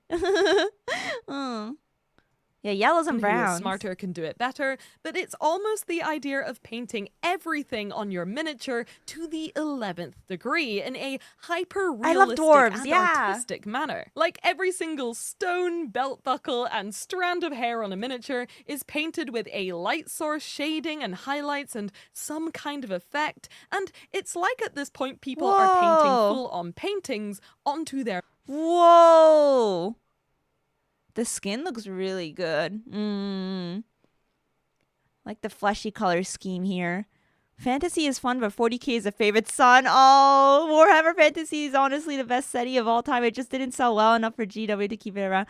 That's so sad. Yeah, at least they brought back the dwarves in a different way. Yeah, I love dwarves. So I wanna not watch, but like, you know, look into fantasy stuff. Fantasy has 2 dwarf factions and soon a chaos dwarf. Ooh. Yeah, chaos, but dwarves. miniatures. I think that 2015 is a year where you can fully see this kind of thing come into play, as the top 3 miniatures in the single miniature category start to go beyond just neat and clean realistic paint jobs. And they start to demonstrate that the artists taking part are really exerting themselves and their capabilities to create incredible effects and push the boundaries of a painted miniature. And as the competitions seem to get fiercer and fiercer... Oh, wow. This looks really good. Like, it really looks like the brushed metal effect. Every single year, so the participants rose to the challenge laid down by their fellow artists, now in their hundreds all over the world. And at this time, it felt like Wait, go back to that. I want to pause on all these because there's so much to look at. Yo, they like replicated like it's like mucus or like it's like watery stuff on it. Very slimy. And that looks cool. Oh. Now, which kit is this? What is this one? Oh. Such a good color scheme for chaos. Fantasy Noogle. Oh. I like his tentacle tiger stripes. Yeah. You can actually read a blog on how he painted and made this model. Okay. AOS? Now in their hundreds all over the world. And wait, what does AOS stand for? Also, damn, this looks cool. It felt like every single year you'd turn up to Golden Demon and see that's so something metal. which would absolutely blow your mind, and that you'd never have thought would be possible on a Warhammer miniature. And I think it's... Oh, Age of Sigmar! I keep forgetting about that. This is really cool. Like, the fact that they don't use a whole lot of... I guess, like, they don't use, like, colorful colors, right? But, like, there's still so much depth and dimension to it. Yeah. Mind, and that you'd never have thought would be possible on a Warhammer miniature. And I think it's this perfection of craft mixed with this spirit of competition which has carried Golden Demon into where we find it now in the roaring 20s. Not those 20s, the other way, that way. So at this point, we are in the 2020s. Like, right now, we're in it. Welcome to now. And it kind of feels like the standard at Golden Demon couldn't possibly get any higher. I mean, just look at some of these winning entries from the last couple of years. Like, how could they possibly be improving on this? And I think the answer to how the Golden Demon winners are going to start improving on perfection is that they have started to expand their creativity outside of the bounds of the miniature itself, and that sounds weird and confusing, so let me explain. We all know— Yeah, let me go back to this. I was looking at it and I was like, this literally looks like an illustration. Like, how is this a like IRL 3D figure? That's crazy. Yeah, it kind of, painting techniques like go such a long way. Like, it kind of reminds me of how I've seen videos of like people repaint anime figures to make them look like more quote-unquote 2D, and honestly, like, the illusion is insane. I cannot process how this is a mini. Yeah, there's like some illusions going on here. Isn't this model also small? Probably is. Yeah, like the pictures make it look like it's probably big, but yeah, wow. Oh yeah, you're right, it's a commended entry, not even like a winner. Wow. Last couple of years. Like, how could they expand their creativity outside of the bounds of the miniature itself? And that sounds weird and confusing, so let me explain. We all know these guys can do non-metallics and insane freehanding, but what about resin pours conducted in science labs? I didn't know there was resin on that one. But what about resin? Holy shit. Okay, when they showed it at the beginning, I already thought it looked insane, but she cropped it so I couldn't see the feet, right? I couldn't see below the knee. I didn't freaking know it was like standing in like something that looked like water. The base is insane. What the? What? There's a reflection one? What? Oh no, this is the reflection. Okay, I don't know. My mind is like, oh, there's a vampire one that it was just on. Okay, so you guys are talking about a different one. Okay. conducted in science labs. Oh shit! I didn't even notice that. Entirely doubled and inverted entries which create a mirror effect, or impossible. Wait, what? Wait. Doubled and inverted entries. My mind is like struggling to comprehend what's going on in this image. How is this displayed? Is the base like the mirror image? Is that what it is? It's the same model built twice. That's 2 models mirrored. Oh. That's 2 full minis. Wow. That's crazy. And this is last year's winner. Wow. Which create a mirror effect, or impossible rendering on scenic This is so cool. dioramas which look like they are straight from a video game, and incredible large-scale original miniatures and even busts. So detailed. The face? How large is this? Oh, she said large scale. This looks like, I don't know, like CG from like a movie. Yeah. It's large. How large though? It's a bust, not a mini. I think 75mm scale bust. Oh. These busts have been banned, unfortunately, because GW doesn't make them. Oh. Yeah, it looks like concept art. Yeah. And incredible large-scale original miniatures and even busts sculpted and painted by the participants themselves. We're currently in a Golden Demon timeline when we're seeing the participants going above and beyond just the miniature itself for their Golden Demon entries, and starting to think of the entire pieces as opportunities to flex their creativity. And I think that this is particularly apparent, especially when it comes to the modern style of basing. Long gone are the days where just a plinth is considered to be fancy, because now these— Whoa! Oh, wow. This is a whole diorama here. Buried. Look at the dirt, looks so realistic. Oh my god, there's even a rat spotted. Oh, yeah, rat sighting. And then like they have like a background with some like stuff painted in as well.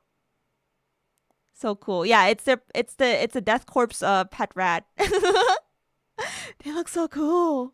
Elaborate scenic sculpted and hand-painted backdrops are becoming more and more commonplace and popular amongst the top winners. And I've seen a lot of people online kind of saying they don't really like the way that Golden Demon is headed, and that Golden Demon should primarily be a painting competition, so they would ban things like Kitbash miniatures and resin pours and things like that, so that the judges could just focus on the most important thing, which is the painting. But I personally really like this massive explosion of creativity that we've seen at Golden Demon recently, and it always has me so excited to see the next Golden Demon. So let me know in the comments section what your opinion is and how you would run the competition, and also what you think the next big Golden Demon meta will be. So to round up this little look back in time, and I agree with her. I like getting to see like the new ideas people come up with. You know, like just to like kind of push the boundaries and stuff. And then there's like new metas. To kind of highlight and celebrate how far some of these Golden Demon participants have come during their illustrious careers, we are going to use this fun little feature on the Golden Demon Compendium to take a look at some of my favorite winners' first miniatures and compare it to some of their latest. And I think that this may end up being my favorite part of— They've been participating for such a long time. Both the video and all of the research that I've done, because it's so important as creative people who are trying to improve our craft to remember that nobody gets good overnight and perfection can take decades. So sorry if this embarrasses any of you Golden Demon painters, because here we go. Let's go! At first I thought that said Andy Warhol, and I was like, what is Andy Warhol doing here? If you want a pure, no bias painting competition, Golden Demon isn't the right one. Yeah, I'm sure there's a lot more competitions out there. Maybe not as big as Golden Demon, but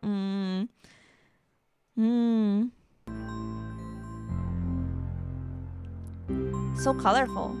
Wait, so is the before on the left, I think, and the after's on the right? Honestly, these both look good in my opinion. I kind of like the multicolored effect on the tip of the tank on the left. I don't know if you guys know what I'm talking about. Do I have my pointer somewhere? Oh, there we go.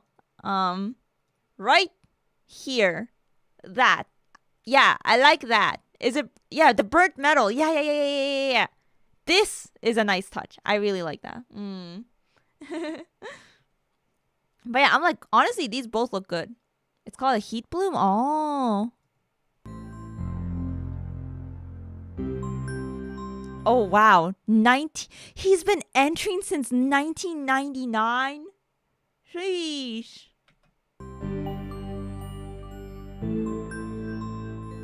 Oh, wow. Fantasy. Oh, I love this one. I'm like, dwarves, let's freaking go. Not only one dwarf, there's 3 of them.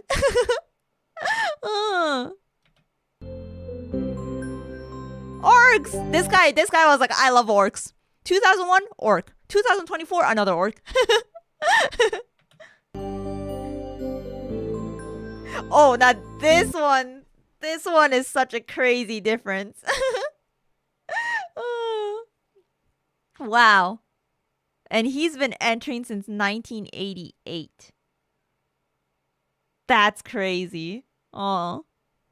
Like, you went from super, you know, vintage looking kit to like wow. Yeah, the rusty copper looks so good. And with that uplifting bout of inspiration, cool. I'm afraid that's all we have time for today. As usual, thank you so much for watching this video. I hope you enjoyed it, and thank you for being rogues. I'll see you in the next one. Bye. That last one was crazy. Like, I can't even tell if it was like not high in the standards back then. Like the one on the left. Let me go back to it. Like, I thought like for 1980 for 1988 standards, right? I'm like, maybe that was pretty good. I don't know. I don't know. Yeah. I don't know enough about this subject, but highlighting is there. Oh yeah, this year's winner, 2025. Yeah, good video though. Loved it. I love seeing the comparisons at the end. 2025 Golden Demon winner. All right, I'm gonna pull it up. Give me a second.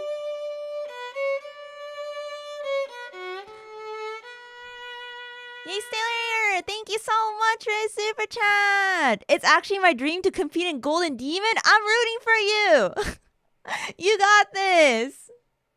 Thank you so much for the support. Send you lots of support too. Yeah, let's go. Dream big, dream big. Yeah, we believe you can do it. Just do it. I don't know how hard it is to like, I guess, enter for these things. But like, I don't know if like anyone can enter, like if you just follow the rules, or like there's like, you know, it's like there's a specific requirement until you can get in. I have no idea. Oh, spaces are limited. Oh, so not everyone can enter. なるほど. Let me pull up what I'm looking at. So which one of these is the winner? Is it this one? Is it an orc? Maybe I should pull up Reddit and scroll. Because I'm seeing also this. Oh my gosh, that looks insane. What the heck? Oh, it's the bird? It's this one? Wow. Okay, wait. Let me see if I could open this link real quick.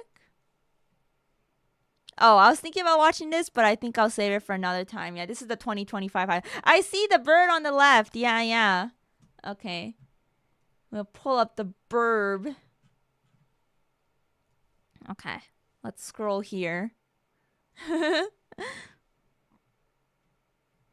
Whoa. Look at that snow. And the wings. There's just so much going on here. Like, how big is this thing? It looks big here, but maybe it's not. Maybe it's like miniature IRL. I don't know. Looks like an entire statue.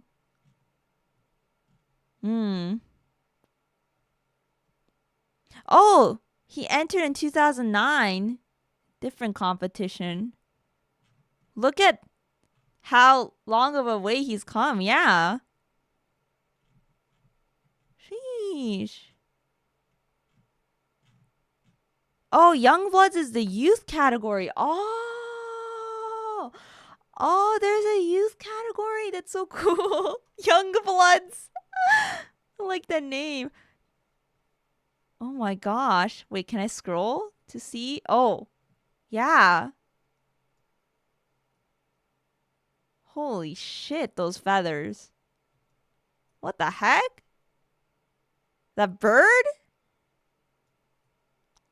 That's a nice looking bird. I tell you what.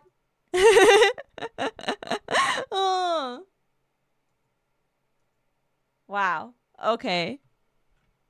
Yeah, well deserved. Yeah, the bird just looks insane. Look at the eye, yeah. It's got like a glimmer to it too. Yeah, nice bird, bro. Yeah, I mean birds got drip too. So damn sick makes me want to paint. Yeah, use this as motivation. Even the fire looks really cool here on the torch. Yeah. Like this is like pure paint skill, I feel like. Like there's some, there's a bit of stuff on the base to add to it, but I'm not seeing like resin or anything here. Is there resin? I don't know. It just looks insane. These are like 120 to 140 hours of work. Let this motivate you, Nyakama. To paint some amazing things, build some amazing things. Yeah, get creative. Oh, are the icicles resin? Oh, I guess I never thought about how they make like the snow. Yeah, cool stuff. All right, I think I'm gonna wrap it up here for today. I'll see you guys tomorrow. If you'd like to stop by for Visual Novel Sunday, I'll be playing Little Busters. It might be a throwback for some people. Alright, let me see who we can raid now. Thank you so much for hanging out with me today and watching Warhammer stuff. Speaking of Warhammer, I think Stim is streaming Warhammer as well. She's watching the lore. Okay, we can raid into Stim. Is she on YouTube as well? Let me check. Stim is part of Glitchstar. She is the manager for Glitchstar's virus.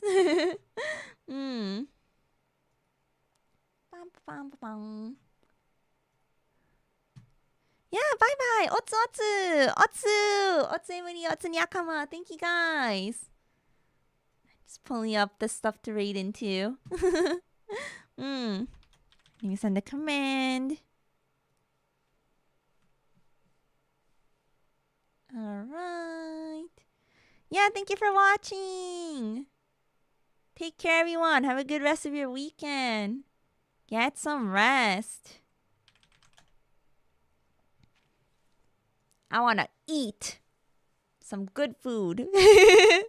Leftovers from yesterday, but still good food. I made like this really yummy pork dish yesterday. It's made with it's called soboro in Japanese, but it's like ground pork mixed with cabbage. Cabbage is really good. Cabbage is a great pairing.